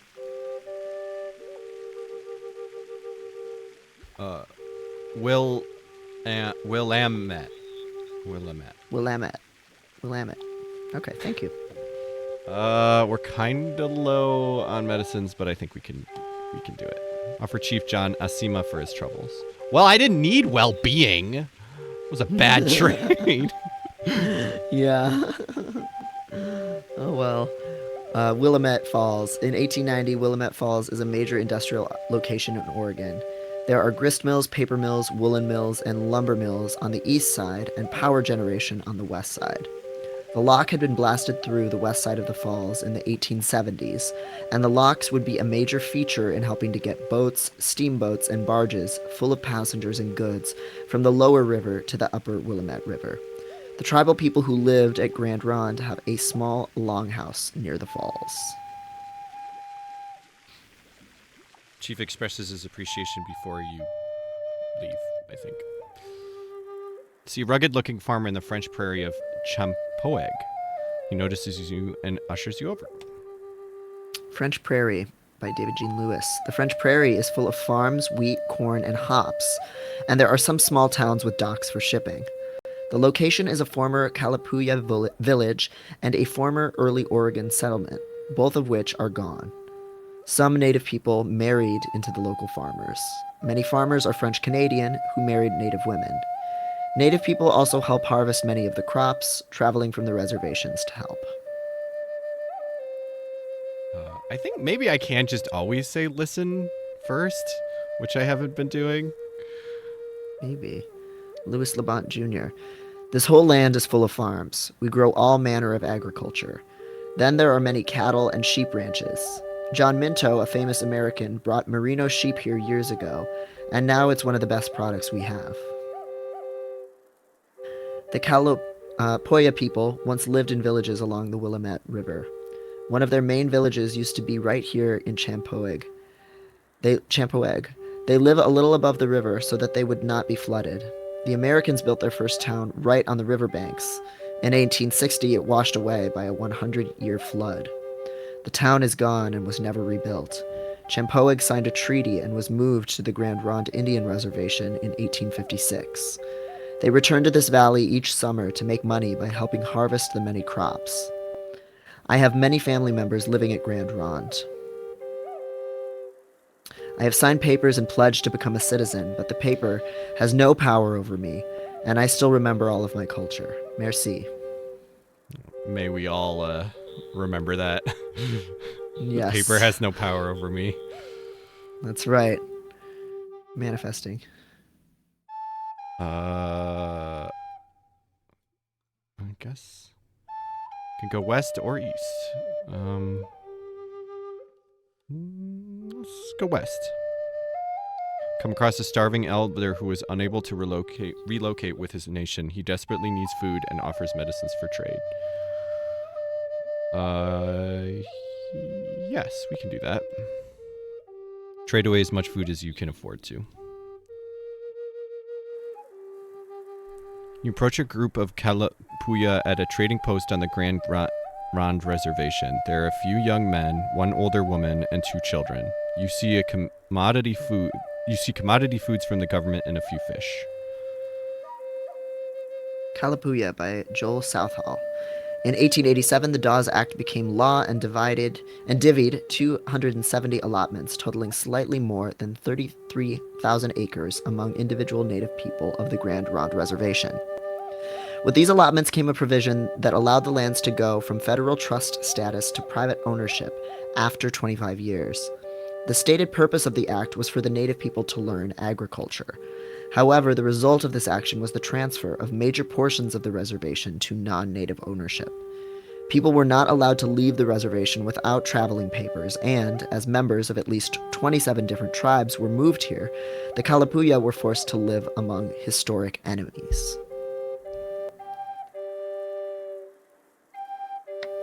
You approach the Kalapuya, but they beat you to introductions and invite you to sit with them. The old woman, who introduces herself as Maybelle Coyote, offers to tell a story.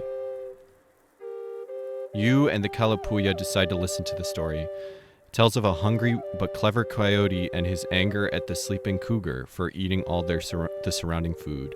When he is accidentally awoken by the coyote's attempt to try and kill him, he challenges him to a race. Unfortunately, the cougar knows of the coyote's plan to kill him and chases him into a field where the coyote tires.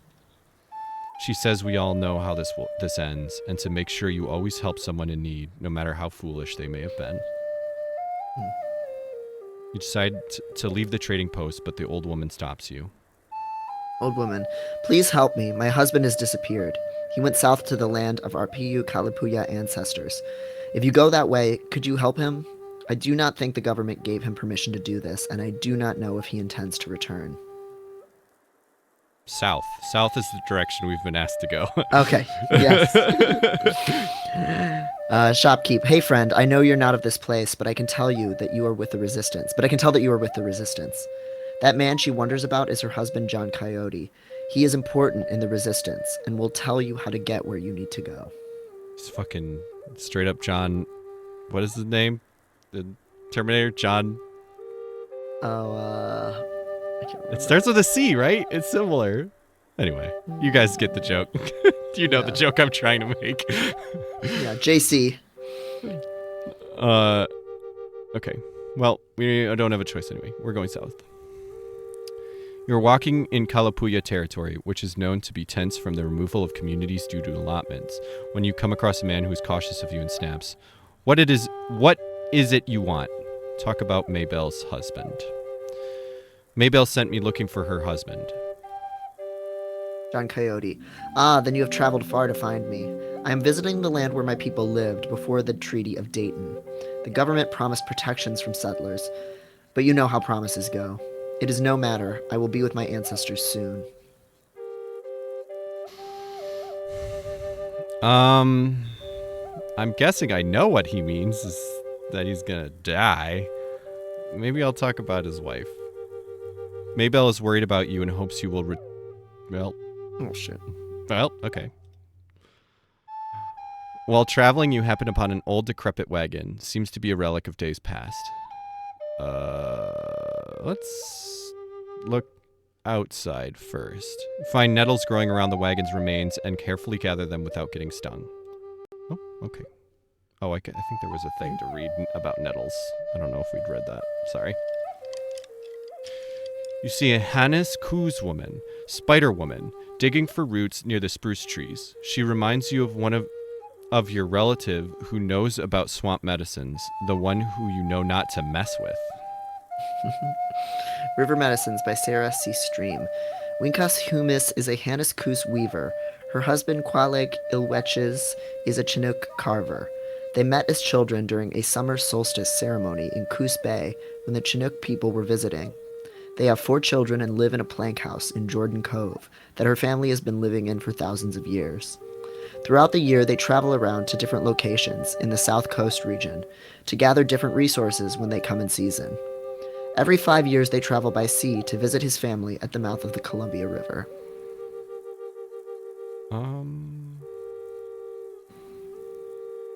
Ooh, man, we're low on food. Yeah, I think we can gift it medicine. She seems pleased with your offering of cedar and tells you to listen close. When you close your eyes and lower your head, she proceeds to tell you that many uses of the spruce root, such as its use in making baskets and dance caps. You are taught how to dig and process the roots, and she offers you fish and a rest at her camp. Yes, I need that quite badly. Very nice. Thanks, and continue.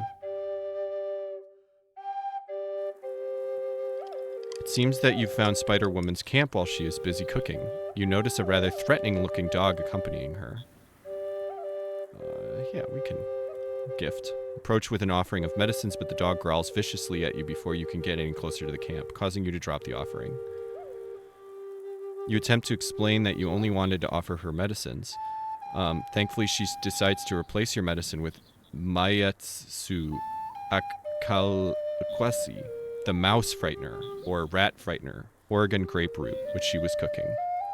Oh, cool. Grapefruit by Tashia Hart. Oregon grapefruit makes a bitter tonic that is good for stomach ailments. It stimulates the immune system and fights infections, as well as optimizes liver function. Cool. Okay. Nice. Cross paths with a family in a canoe looking to head up the Puka River. Upon closer inspection, it looks to be Spider Woman's family. She waves at you and ushers you closer. She tells you to listen. After closing your eyes and lowering your head, she decides to tell you about Maya, salmonberry. She explains that it can be eaten either as a shoot or as a berry, and the scent of the berry itself lures salmon back to its spawn. Just be sure not to step in the water or you'll scare the salmon away. Salmonberry by Tasha Hart. Salmon berries are a rich source of manganese and vitamins C and K. The young shoots of the plant can be eaten. A tea made with the leaves treats anemia and eases labor pains. Burns can be dressed with a poultice of the leaves. A poultice of roots can ease toothache. You find some shoots sprouting around the riverbed and decide to take some for yourself. Confidence is renewed as you continue on your journey.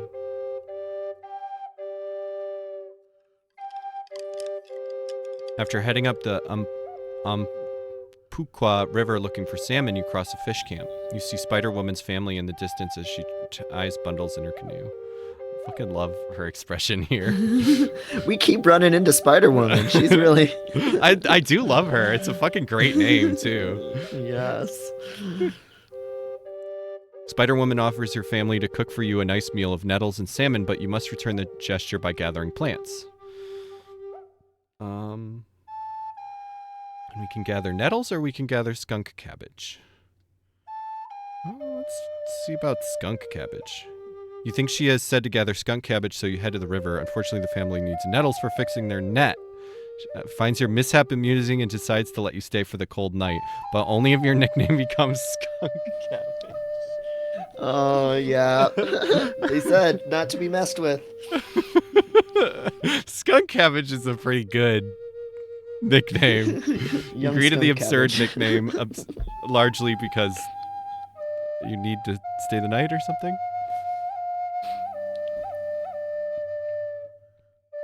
You notice that this territory is uniquely well established as farmland and approach the homesteaders.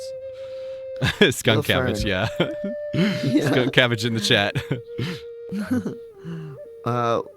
Beal Fern, welcome. We are Yankala, one of the Kalapuya tribes. My ancestors have lived here for many generations, but we are now farmers, loggers, and we do odd jobs for white farmers. Interesting. What else can you tell me about the land? This Umpqua Valley is the southernmost land of our people. My father, Chief Halo, was born north, outside of Cottage Grove, along Roe River.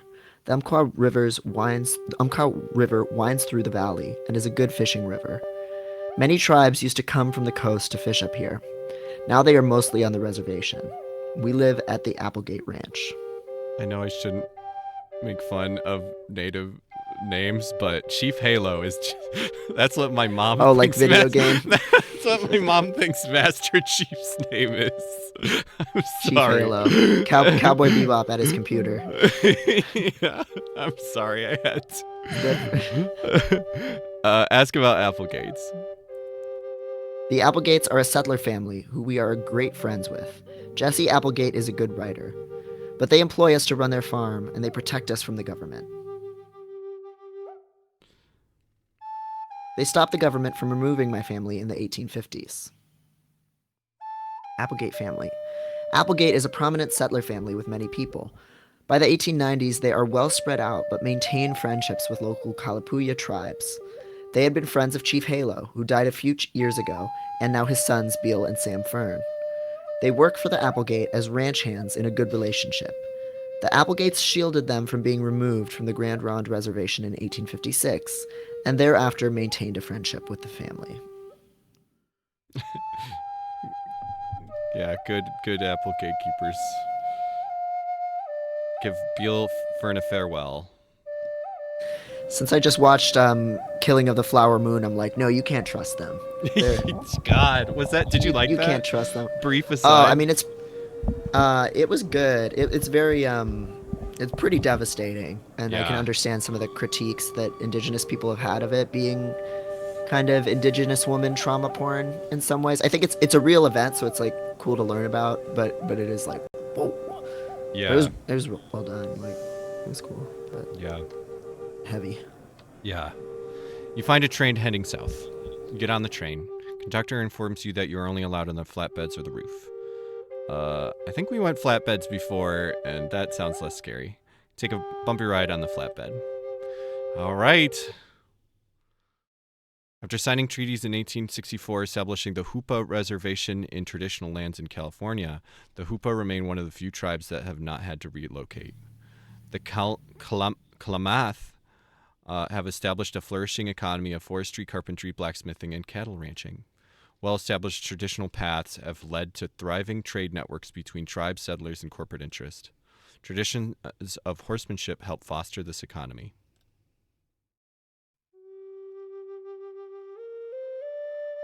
You're a gathering of native people arguing. Let's see what they're arguing about. They are not happy a stranger stepped in and argued with you as well. Well, being lost, got yelled at. Fucking fair. That was none of my business. Yeah. To be fair, I was being nosy. I get it. In the distance, you see a native elder looking back and forth between a paper in his hands and the land. He's mad because you are getting in his business. No. Elder is caught off guard by your approach, but quickly warms up to you. The government said we get. Oh, sorry, go on. Oh, the government said we get to own the land in 10 years. I don't know what that means, and neither did the agent. They are going to divide reservation land, give each adult a piece of land, and then hold it for us tax-free for 25 years. It's supposed to give us time to be more like them. The elder expresses his gratitude, and you continue on your way, missing your home. You walk along a river, trying to find a good place to fish. You finally find a place, but before you can attempt to catch anything, a man approaches you. Sixes man. Divlaha, greetings. How are you? How are you? Battle Rock. There was a battle at this rock in 1851 where the Sixes, Quatami, and the Rogue River native people drove off the first settlers at Port Orford. For native people, Battle Rock is their first successful fight against the colonists, who were even armed with a cannon. These first invaders escaped in the night, and the Americans returned and built Fort Orford. This became a major outpost in the gold trade center for the military during the Rogue River Indian Wars. The tribes involved in the war were shipped from Port Orford to Portland on steamers. Try listen. This place, Battle Rock, is where we fought against the Bostons, the Americans who first came here. We beat Ticanor and his men and made them run away. Look at this. Oh, Loaf. Look at this, Charles. Oh my god. She's like grabbing my hand. She loves to do that. What is she looking at? I don't know. The light? Yeah, she's directly just staring into the light. Staring into the light.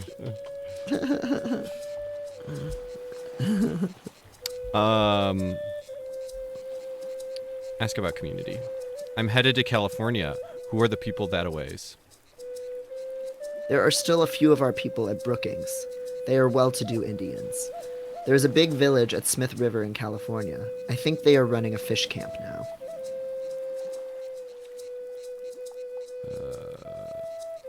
God, I wish that there was a...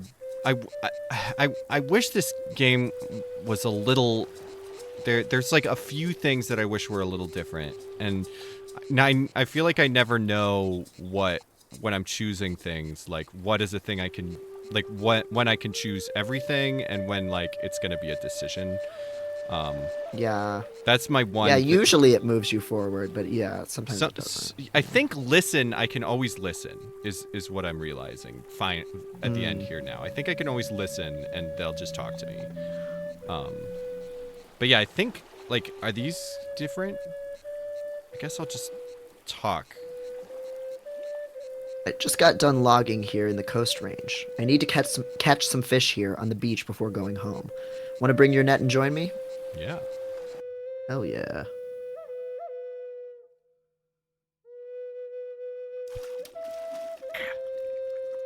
Your skills. Very nice.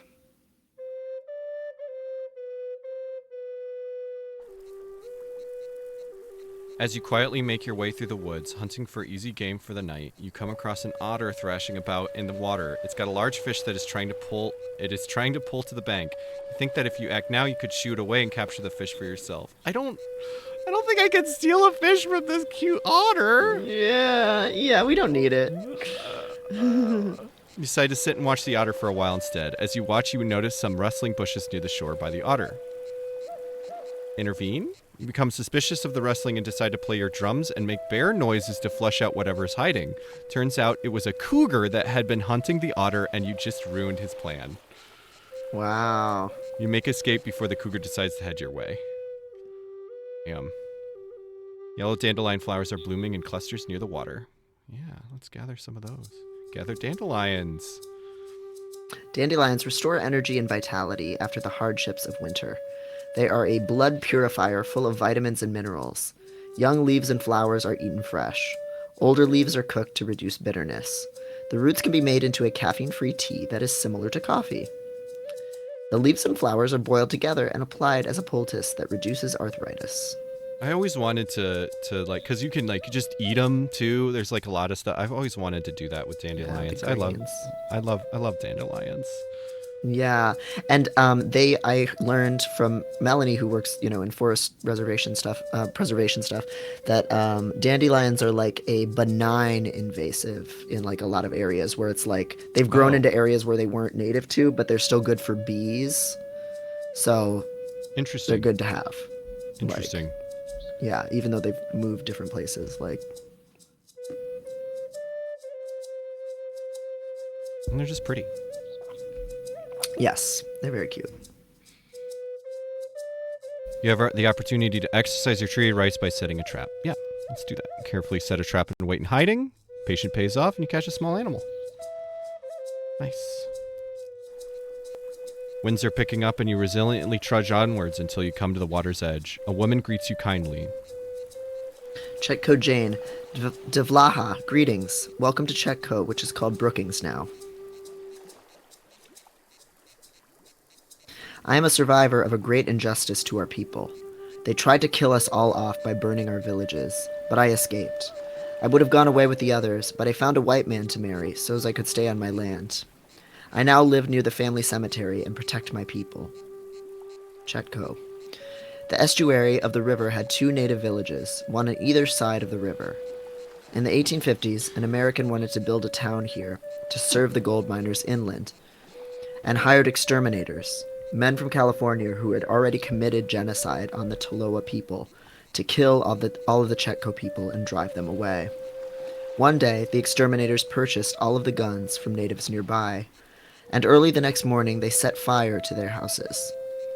As people came out of their homes to escape the smoke, they were shot. Only a few dozen survived by running into the forest. They are all elsewhere now. Some have gone to live with their relatives in the Toloas, and some have gone to the Siletz reservation. God. Where did your people go? I can continue or ask about the river. I'll ask about the river.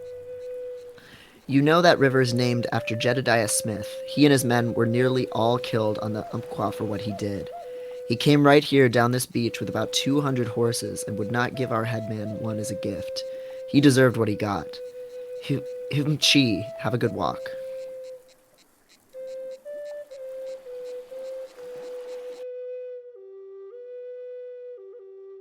Yeah. Cassie goes queerly. Blows my mind how it's basically collective knowledge networks. Mycelium of knowledge. Yeah, I like that metaphor. Yeah, absolutely. And just even like going from place to place in this and asking people about the land, like we have like zero awareness of like the land now because we have such a like monoculture. Yeah. Everything looks the same. You just go anywhere you go and it's just all McDonald's and it's like purposeful, like. Yeah, it erases how much difference there is even from like Illinois to Michigan, like every area region, like I know there's so much to be learned, but I know it made me want to learn about my local geography and like geology and stuff from that perspective. Like I'm sure there's so much stuff that you just don't, we're just so disconnected from. Yeah. A beautiful dentilium shell necklace is broken and strewn about the rocks. Footprints reveal that there has been a struggle here, but whoever was involved is long gone. Yeah, I think we can make an offering here.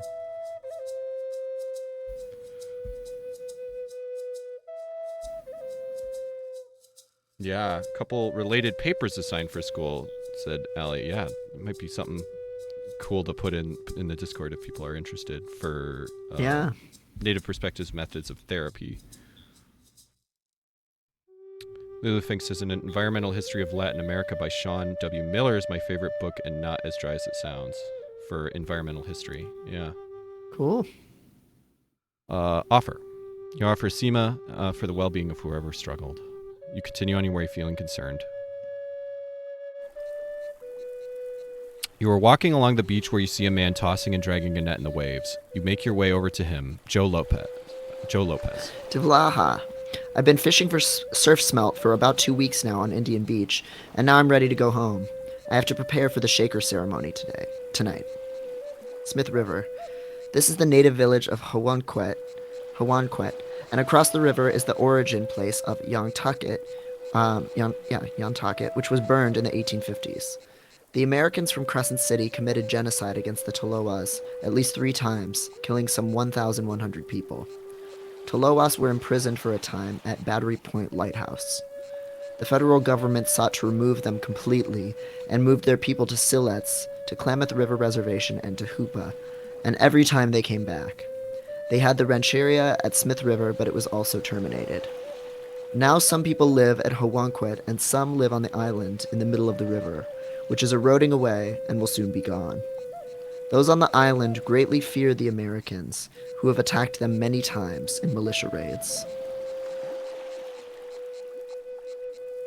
Ask about ceremony. Can you tell me more about the ceremony? We have a big church just down over that away. We get to practice our songs and dances in the church, and the Indian agents leave us alone. They hate us having ceremonies, but if we do not dance the knee dash twice a year, the foods will not come back. The animals, plants, and fishes. It's our world renewal. You nod understandingly and then continue on your way. Klamath River. You're following the river as a path when a man spots you and waves you over in a friendly manner. You can tell you aren't from this community, but he clearly doesn't mind.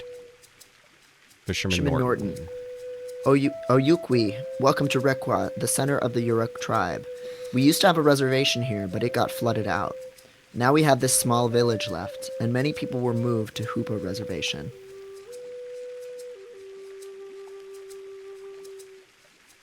The gold rush nearly killed us all off. They really tried to kill us all. They set fires and burned up many people, but we survived. Klamath River. In the 1860s, there was a large reservation here on the Klamath River. All of the tribes from the area came to the Klamath Reservation, including the Tolowas further up the coasts. The Indian agents made them get their own food because there was not enough money to feed everyone. The tribes continued fishing salmon in the river, but a few years after the reservation was formed, there was a major flood which destroyed the reservation. All the buildings floated away. The federal government closed it, and the people returned to their former towns. Some Tolowas and Yuroks went to Hoopa for a decade. There is still a native settlement here, with fishing shacks and plank houses on the coast. Cassie goes queerly. Yeah, sure. If you have research, there are some books I recommend to academics, indigenous methodologies. Yeah, if you wanted to put those in this chat rather than the Discord, that'd be great. Yeah, and if you had Al, if you had the link to the papers you were talking about, you could put them in here, too.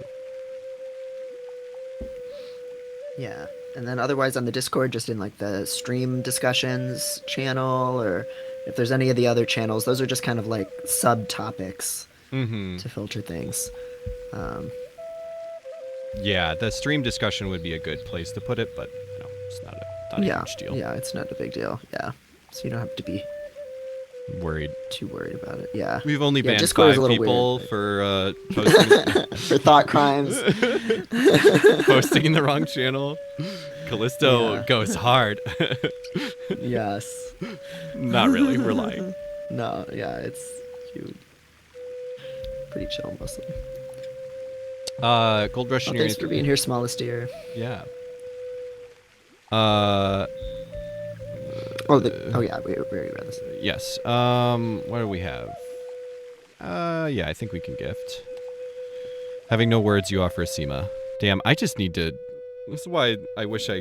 This is why it's nice when I smoke cigarettes. Just like, damn. Yeah. Damn. I don't know. It's very nice to have medicines to offer people, and to offer like the earth and things like that. It's yeah. Very good. You're looking for fresh water to drink when you find a creek. A Hoopa woman is working nearby. Esther, Kila, how are you? I may have some mush for you soon. I gathered acorns about a week ago, and since then they've been in the creek. Now I have them ground and they are being cooked into mush. Natinixwe. The Hoopa Reservation is on the original homeland of the Natinixwe, the Hoopa tribe, who have amazing basketry traditions. These people have lived here for thousands of years, fishing salmon from the Klamath and Trinity rivers and gathering acorns. The reservation began in 1864 with many tribes from the coast and in the interior who now answer to Indian agents.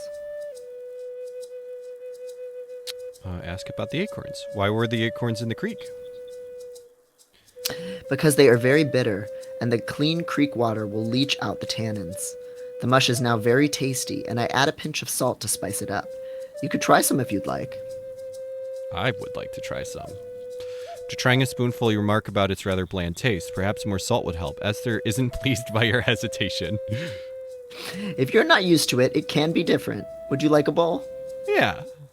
Accept the bowl of mush and find its taste to still be bland, but nutty in flavor. She seems pleased. You thank her for the sustenance despite your misgivings. See a native man fixing a canoe. As you watch the man bend the bark, he shares teachings about canoes with you. Canoes. Native people affiliate canoes with living beings. Traditionally, many people contribute to making a canoe. It takes more than just one person. It also takes a great deal of care and time in order to make the canoe properly. Canoes are used for many different purposes and take a skilled leader to successfully navigate the waters.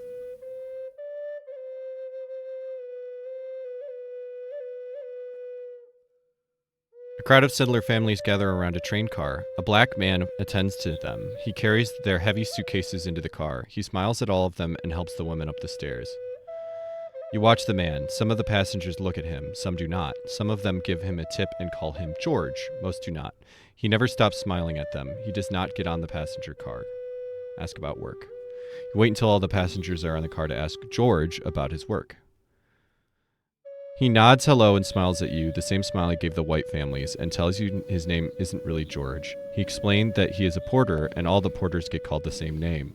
He takes care of the passengers, serving all of their needs and keeping the cars clean. He gets to sleep about 3 hours in a car separate from the white passengers. He has to pay for his own uniform, and he has to pay for his own meals. But at least he gets to send money home to his family, and gets to travel and see the beauty of the land. Pullman Porters by Toya Kristen Finley. Pullman Porters are named for George Pullman, an engineer and industrialist who designs Pullman sleeping cars, some of the first of their kind. Pullman hires former slaves as his first porters because he knows they are used to serving and he can pay them cheaply.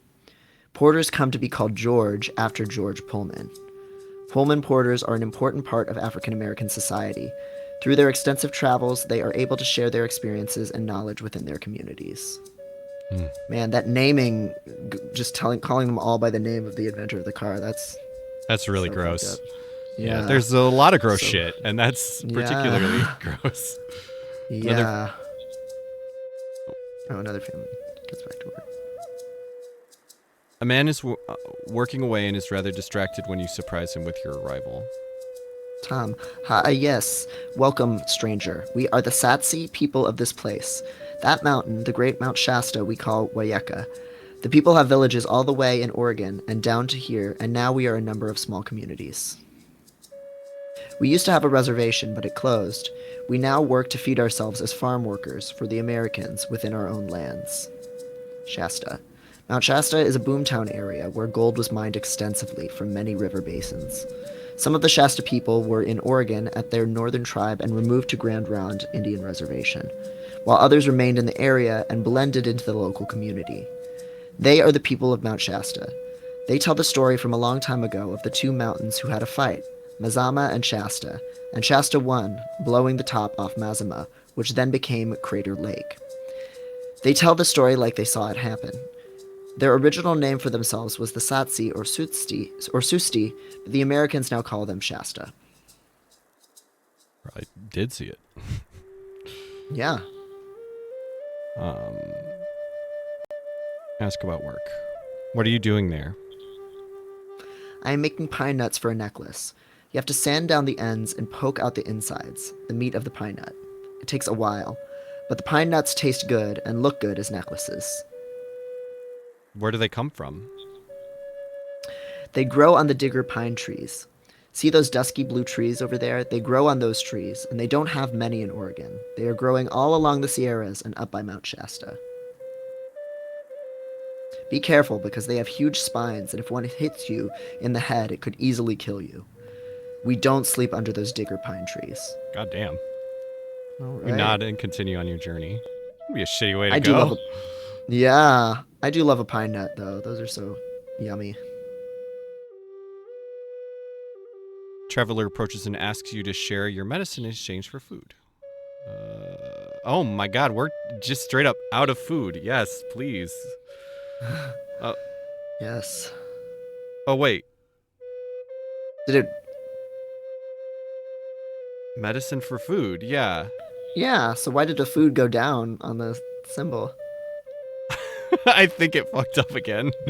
Oh no. That's too bad. I don't know if we're gonna die. We're shit. just out of food. Yeah, it lets you walk when you don't have food last time. I think maybe eventually it probably takes well-being or Yeah, something. probably. Hopefully, we're not just gonna starve to death. You approach the water's edge. The water is calm. Oh, all right. Ooh. Beaver Gamer time. Beaver moment. No beavers so far. Just logs. Just Log cut moment. logs. Oh, whoa. Ooh. Ooh. What? I'm just getting well-being for being a sick gamer, I guess. Oh. I thought maybe it was something you had to like gather up. Oh, maybe. Oh yeah, maybe if I. Oh. I don't know.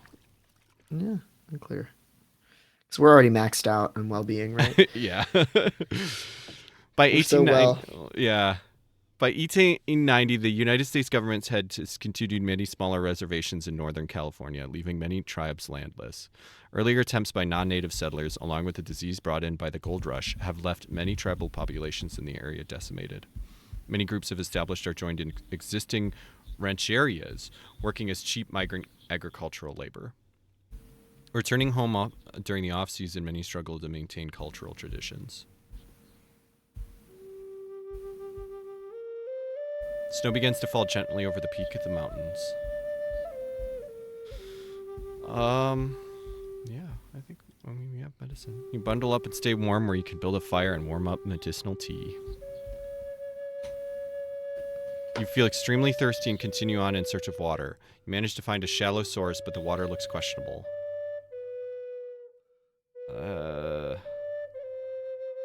I don't know, man. Yeah. I don't want to get sick. Seems risky, yeah. I'm just gonna continue. You trudge on, even though through dehydration can kill you. I know. Yeah, well, so but- can diarrhea-ing our ass to death.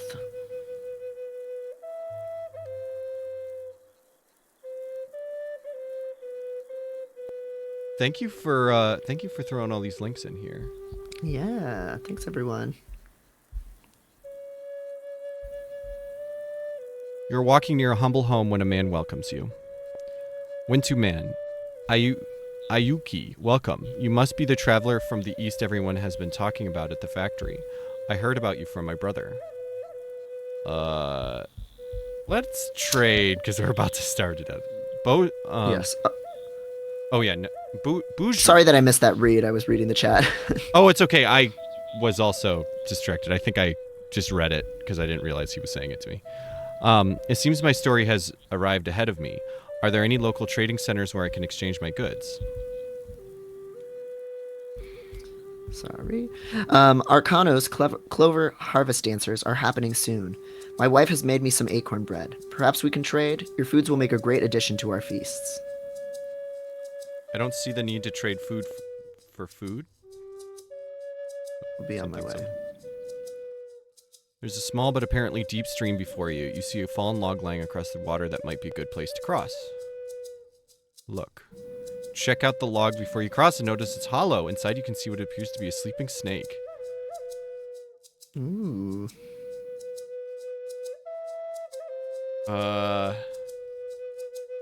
Yeah, let's not risk that. Decide perhaps it's best to find another place to cross. A sudden sharp wind comes down from the mountains and bites at your ears. Take cover? Do your best to find cover and wait out the wind. Yeah, I think it maybe is decreasing our well-being. Acorns are all over the ground. Some have been nibbled on. Gather. Yes, a food. Gather what acorns you can. Yes. Now you know how to make that paste. Yeah, good Thanks paste. to that woman. Yeah, good paste, literally. Not so bland now, is it? Yeah.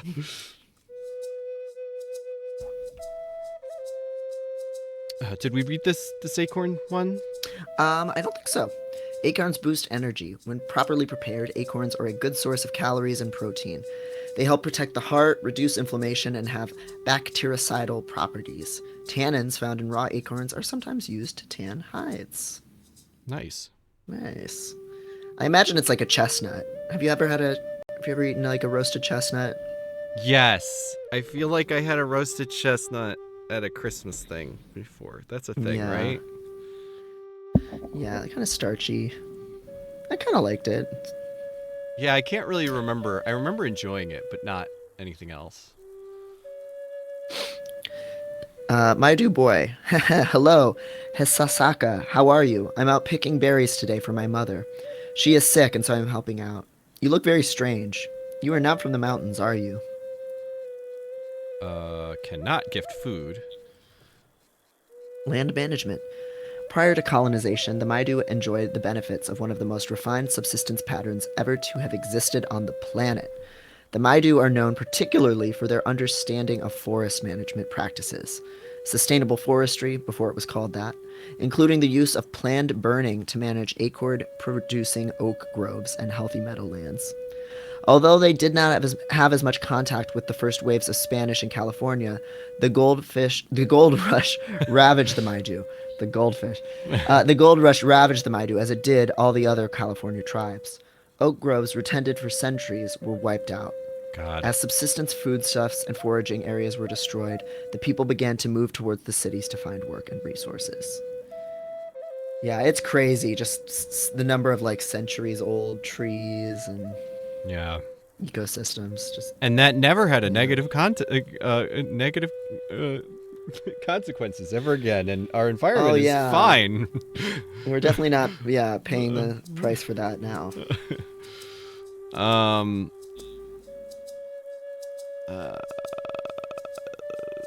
Talk about mountains. These mountains are very new to me, but they are very beautiful. They are pretty nice. They're pretty nice. He seems distracted picking at various plants. They really want me to gift. Aww. I can't. I literally can't. I'm sorry, young man. No, I'm not from the mountains. I'm from a land very far from here. What is it that you're doing? I'm picking manzanitas, a medicinal plant, for my mother. Maybe I can give you some of them and you can give me some of your foods. Oh, man. Boy, I don't have any. I'm sorry. We don't have any food. I'm sorry. You turn down the boy's offer and he simply shrugs. Notice deer prints. Yes, please. Yes. Oh, yes. Hunting time. Ooh, yeah. Get him. Oh, shit. Oh, almost got that second. Yes. Ooh, 4 meats. Hi, Fuck Cooper. yeah. Being very aggressive on the mic. Now, can we go back? I'll give you some food now. We have so much now. Yeah. The heat of the sun is weighing heavily on you, and you can feel yourself growing tired. Abruptly, a man approaches you. Hunga mi heshi. Gunja sis hes mi. Where did you come from? What are you doing? Washoe. The gold rush brought settlers and warfare to Washoe land. The last armed conflict, the Potato War, was in 1857 when a group of starving Washes were massacred while gathering potatoes from an American farm. By 1890, most of the Washoe people worked jobs on white ranches and farms, and many have left the city for the cities of Northern California. The lands where they settled became known as Indian colonies. Ask for directions. I am from over the mountain to the east, a long way from my homelands. I am looking for a road that can lead me south. Do you know the nearest road that can take me on the rest of my journey? Just past the ridge, there is a small trail that will take you to a logging road just over the other side. Take some of these pine nuts before you go. I have too many for my family anyway. Ooh, Well, delicious. now we get a bunch of food. Yeah. Leum hamu anu ana hayi. I'm happy to have met you. Thank him and continue on. A native woman is interested in trading with you. She explains that her husband and sons have passed on and getting a proper meal is hard these days. She offers you bear root, which is good for curing sore throats, colds, and even the flu. Yes, absolutely, we can do Hell that yeah. now. Glad to acquire her bear root. Your grandmother used to give you this to chew on when you were little. Indian agents call out to you in a violent tone. Our well-being is very low now because Oh, we were shit. starving for a while. That's so tough. let's I try feel like- run. Yeah. Okay. Attempt to run Oh, away, but the Indian no. agents surround you. You're wrongly accused of stealing from a farm. You're thrown in jail overnight until the real thief is caught and confesses under duress. Well. Fuck. Oh, could you hear that on the stream? Oh my god. No, Cooper. Do you want to say anything else? He's being very cute. You are traveling south. Not entirely sure where you are. A Mechupta mother who is tending to her child notices you. She greets you, sounding concerned. The Chupta mother. Hey, Tu Nani, greetings. You seem lost. Are you searching for something? Rancheria. Until settlers arrived, the Mechopta lived in small cluster villages, hunting, fishing, trading, and gathering. Their baskets were prized by natives and non-natives alike. In the mid-1800s, a white rancher, John Bidwell, arrived and married into the Mechupta. During the California Indian massacres, a period between 1849 to 1870 where thousands of native people were killed intentionally and through diseases by settlers, the Mechupta were not forced into removal due to their association with John Bidwell. Although Bidwell provided protection and sanctuary, some viewed the rancheria as a plantation rather than a village or home, where the Mechupta were tasked with work. Casey goes queerly. When I was a kid, my grandfather would show me the sad slumps of American chestnuts in the woods that had grown back from clear cutting. He remembered them before they died.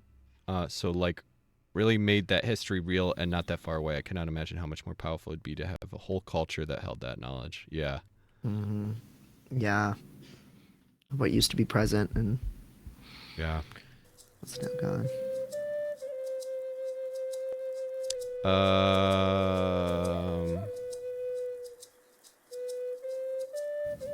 I think we really could use a trade. We have many fine goods here. My daughter and I make these baskets. I learned from my mother and her mother. My daughter learned from me, and hers are almost better than mine. Perhaps you have something of equal value. I appreciate your offer, but I have no need for baskets. Well, Oh. Sorry. moccasins are worn down and your feet are bleeding. Yeah, I think we can rest. You tend to both your feet and your moccasins until they are mended. Carry on leaving your... See, it did it again! No! Oh, damn. Yeah, it's the Yeah. same ones that, like, there was some error in how they were programmed. Yeah, oh man, we have Yeah. one more well-being. Ooh, I love- I wonder if you die What- when you run out of it.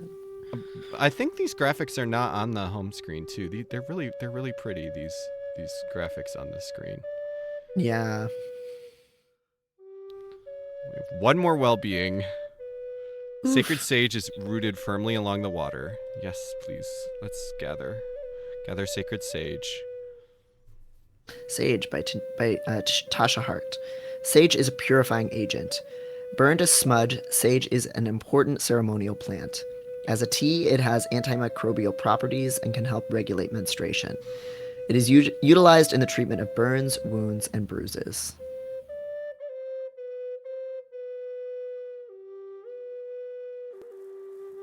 After walking a long ways under the hot sun, you spot a school building. You walk towards it and notice a Paiute student or Paiute, reading. Yeah. Ya upesa patu. Greetings to you. You're welcome to rest, though I fear I am poor company. My day at school was long, and I need to memorize these passages before tomorrow's lesson. Ugh. I appreciate you letting me stop for a moment. How far is your school? Just over the rise there, Sister Agnes is our teacher. I am learning to sew and to write, but reading is still my favorite. This like sunbeam texture on this picture is really cool. It's really like you're out in the hot sun. Yeah. Yeah, it's really nice.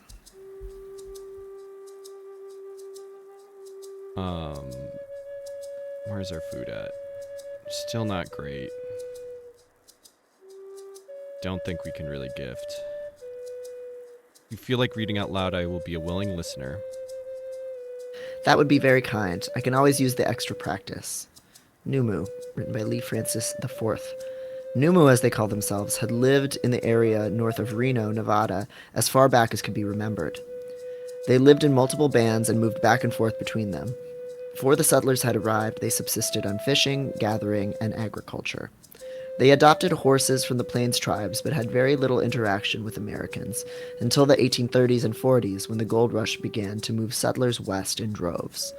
For 2 decades, starting in the 1860s, warfare against the northern Paiute people... Shoot. Why do I keep forgetting? Is it Paiute? Paiute, I think it was. Paiute? God, I can't remember. Decimated their communities alongside endemic disease. Paiute. It is 5 now, or 5 for me. Do you have another little? Do you have to go off, or do you have some more time? I need to wrap up soon. Okay. Maybe we could see if it's at the end of this screen. It does feel really close, but we might Yeah. have one more. We might have one more screen. I feel like, so maybe we can finish this map segment and see if that's it.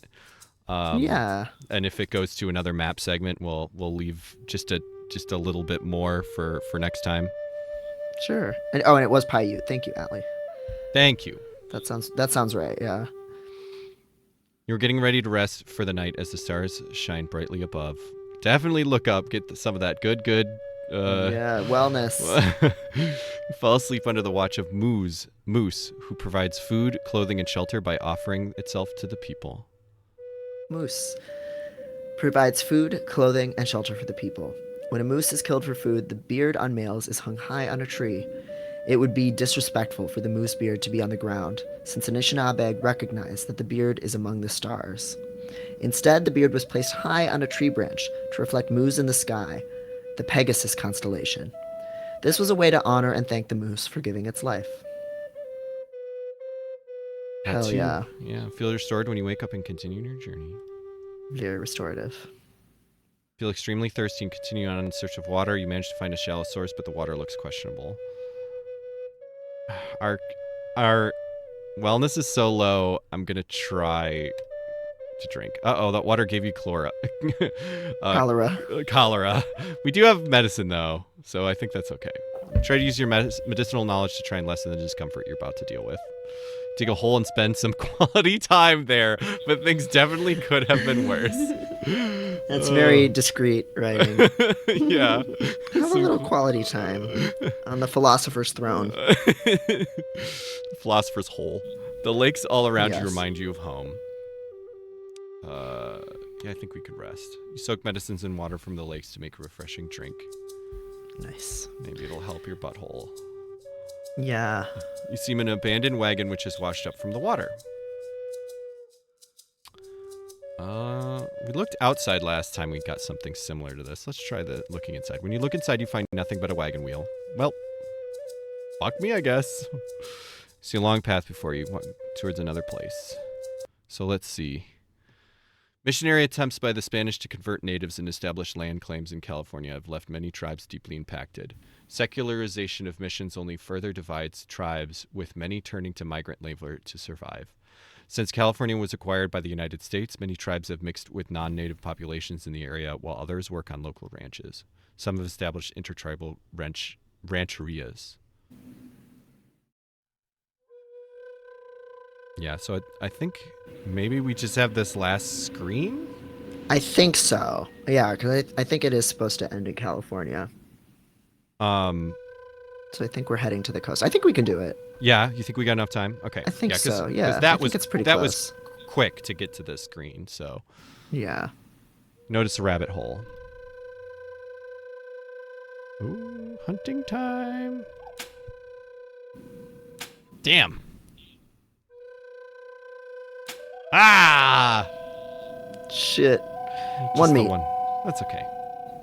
The music for this game, all of the music has been so cool. I didn't realize at first that it's like different every time, and it's almost been like slowly shifting. And I have to imagine it's probably like I wonder if it's like traditional to the area that we're in. Oh my god. Yeah, probably. That seems like a thing they would do. Yeah, which is so sick. Very, very, very cool. It's almost a little too relaxing. I feel like I'm like. Oh yeah, especially like, when you're eepy. You're an eepy girl. Yeah, I have sleepy bitch disease, but it's really good. Yellow dandelion flowers are blooming in clusters near the water. Yeah, we'll get some of them shits. Yeah. That trill is really sick. Yeah, that shit whips. The Yuha-Vaitem have traveled north to warn nations that it is unsafe to travel to their territory to the south. Settlers have been told they can turn in scalps from native people for money. It's unsafe to travel much farther, and you must find a new home.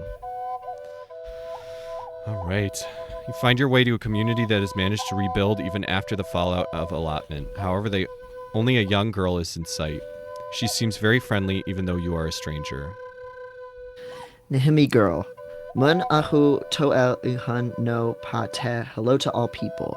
You look as if you have traveled a long way. Where have you come from? Buju. I have come from the Great Lakes in the east, across the plains and the mountains. That sounds like a very long journey. This territory belongs to Nimi, the people of this valley. The Mono referred to themselves as Naimi or Nimi in the Mono language. In the late 1800s, the people have continued to be relocated and pushed further back into the surrounding foothills. They continue to migrate to their original homelands in the valley floor and work to pick grapes, herd sheep, and log for timber. Under the Bureau of Indian Affairs, some began to receive land allotments from the nearby designated National Forest lands, which have been logged for several decades. The log flumes dot the surrounding tributaries as the logging companies move the timber down out of the mountains and foothills. Ask about community. The Maidu who live nearby call us fly people because we mostly eat fly larvae. All right. It's what helped us thrive in these hard times. Settlers don't want anything to do with our food, she giggles. You're unsure of this community feeling like home. Oh. Wow, we really just said, like, I don't want to eat flies. Yeah. You Like- make your way up the winding, dusty road to Fowler. As you approach, I definitely thought that was going to be like, and then you settle down there, because that's where it's Yeah. feeling. But and there's like, no, that's weird. Anyway. Yeah. Make your way up the winding, dusty road to Fowler. As you approach, a sister and brother argue quietly. She traces her fingers over numbers in a ledger. He shakes his head. They are not angry. They share a sadness. Self-governance. In 1890, African Americans were moving to the Central Valley in California, including Fowler. They were financing and governing their own communities. Cricket tacos sounds good. I've never heard of that. I would like to try that. That's been on my list for a while. Listen. Charlotte, Daddy's been waiting all this time, Wes. He was so happy when he realized it was me who wrote him that letter. Wes, I know it's been years, but we'll finally see him in a few months. Charlotte, none of us know if we got a few months. You seem troubled. Wes, my family got sold off, separated from Mama and Daddy before the war. My sister raised money to bring us all out here to Fowler. Daddy's the only one not with us now. Took Charlotte a while to find him. He's alone in Mississippi. I run Fowler's General Store. Business has been a little slow, you see. Been over 30 years since we last saw Daddy, and we ain't got the money for his travel. Yeah, I think we can gift him medicine. May your father be returned to you soon. Thank you. Good day. I'm getting ready to rest for the night as the stars shine brightly above.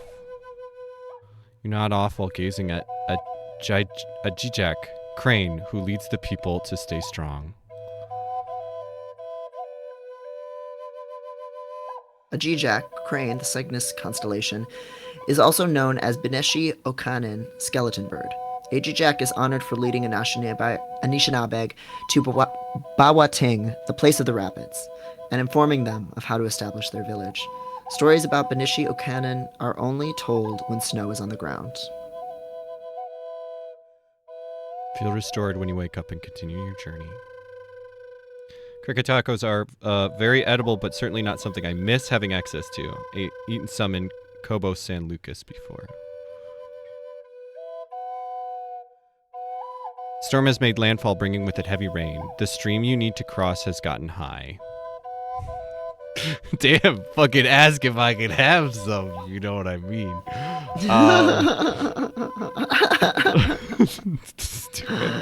Stream. Yeah, this stream has gotten high.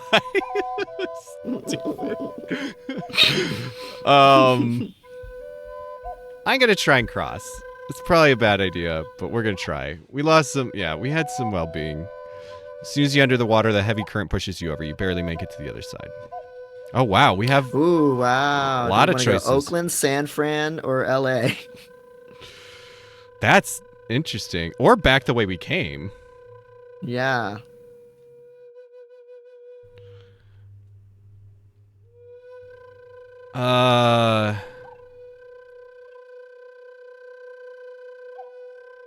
It's such a... Oh, man. I don't... Tough. I feel like we should go to... Wasn't the Black the Boat in Oakland? Mm-hmm. Oh, yeah. I feel like there's some symmetry to that, right? Yeah.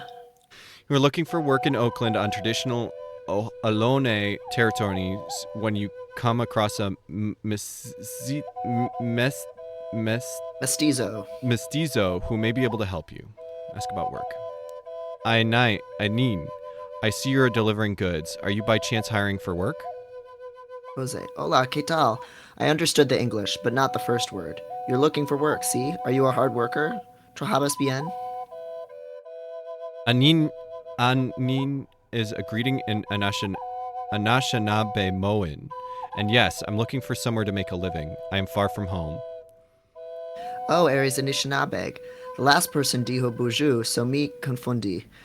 I'd be careful saying you're Indio around these parts. Californios are still paid to kill native people. Que tristeza lo que... oh my god, my horrible Spanish is now, like, even more embarrassing. It'd be better than mine. Lo que los han hecho a los indios aquí. It's the same in Mexico. Mecoca ancestors were displaced and murdered off Lake Champala. I ended up in El DF and then came here. All that to say, te entiendo. I get it. Si quieres if you want. We were looking for a farmland. You can work down in Los Cerritos with me. I'll just tell them you're my primo. They're building a new city nearby in Long Beach. Mestizo. Jose is a mestizo paisano, a mixed Spanish native, who came north to find work. A friend's uncle had come up to help lay the recently constructed Santa Fe Railroad and stayed for the seasonal agricultural rancheria work in Rancho Los Cerritos on traditional Tongva, Luceño, and Achachemen territories. He is hopeful about work in the incorporated Oakland, which is on traditional Ohlone territories. Great work on the pronunciation. I don't know if it's right, but you gave it we're your fumbling. all. You gave it your all, which is really fumbling. the important part. All we can do is try and learn. You agree to work alongside Jose, and the next day you travel south through Fresno, Pueblo, Los Angeles to Rancho Los Cerritos. You live out your days working on farms, learning the ways of the people whose territories you now call home, and forming a family. You become skilled at diving for abalone, and keep your first shell as a memory which is passed on through the next generations. Oh, wow.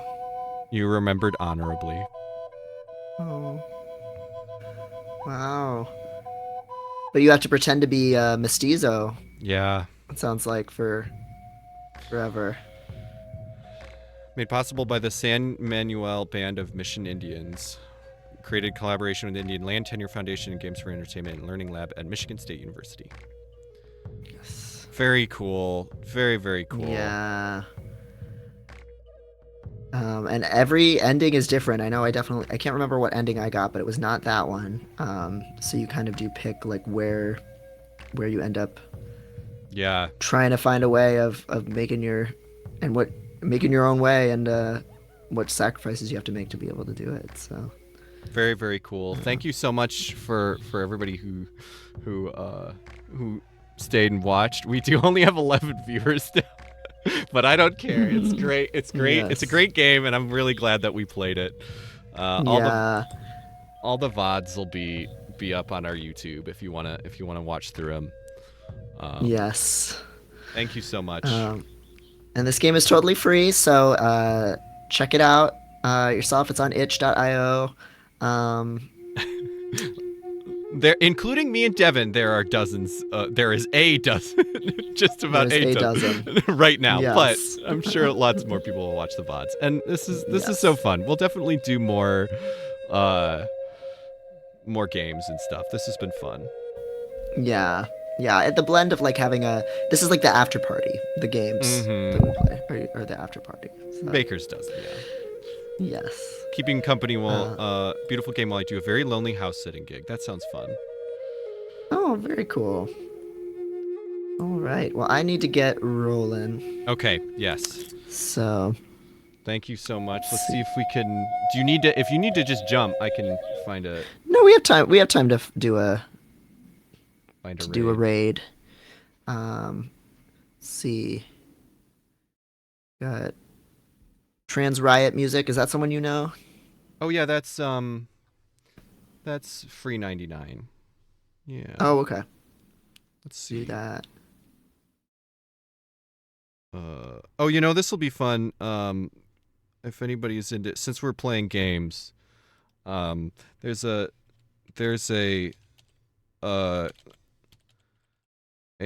developer I follow. I think they're actually in the Sickos Discord, which is where I found them initially. But they're making a very I forget what they just changed the name, but a very cool game, and they're doing that's mech transformation game. Oh, it looks like there's a puppy cam too, or cat cam. So I'll send you all over there to see what they're up to. Ooh. Tiny Galactic Games. Oh yeah, that name rings a bell. I forget because they just changed the name of the game, so I forget. I've been watching it. It's very cool, like little shmup, 3D shmup type game. Shmup. Okay, bye friends. All right, thank you so much for being here, everybody. See you next week.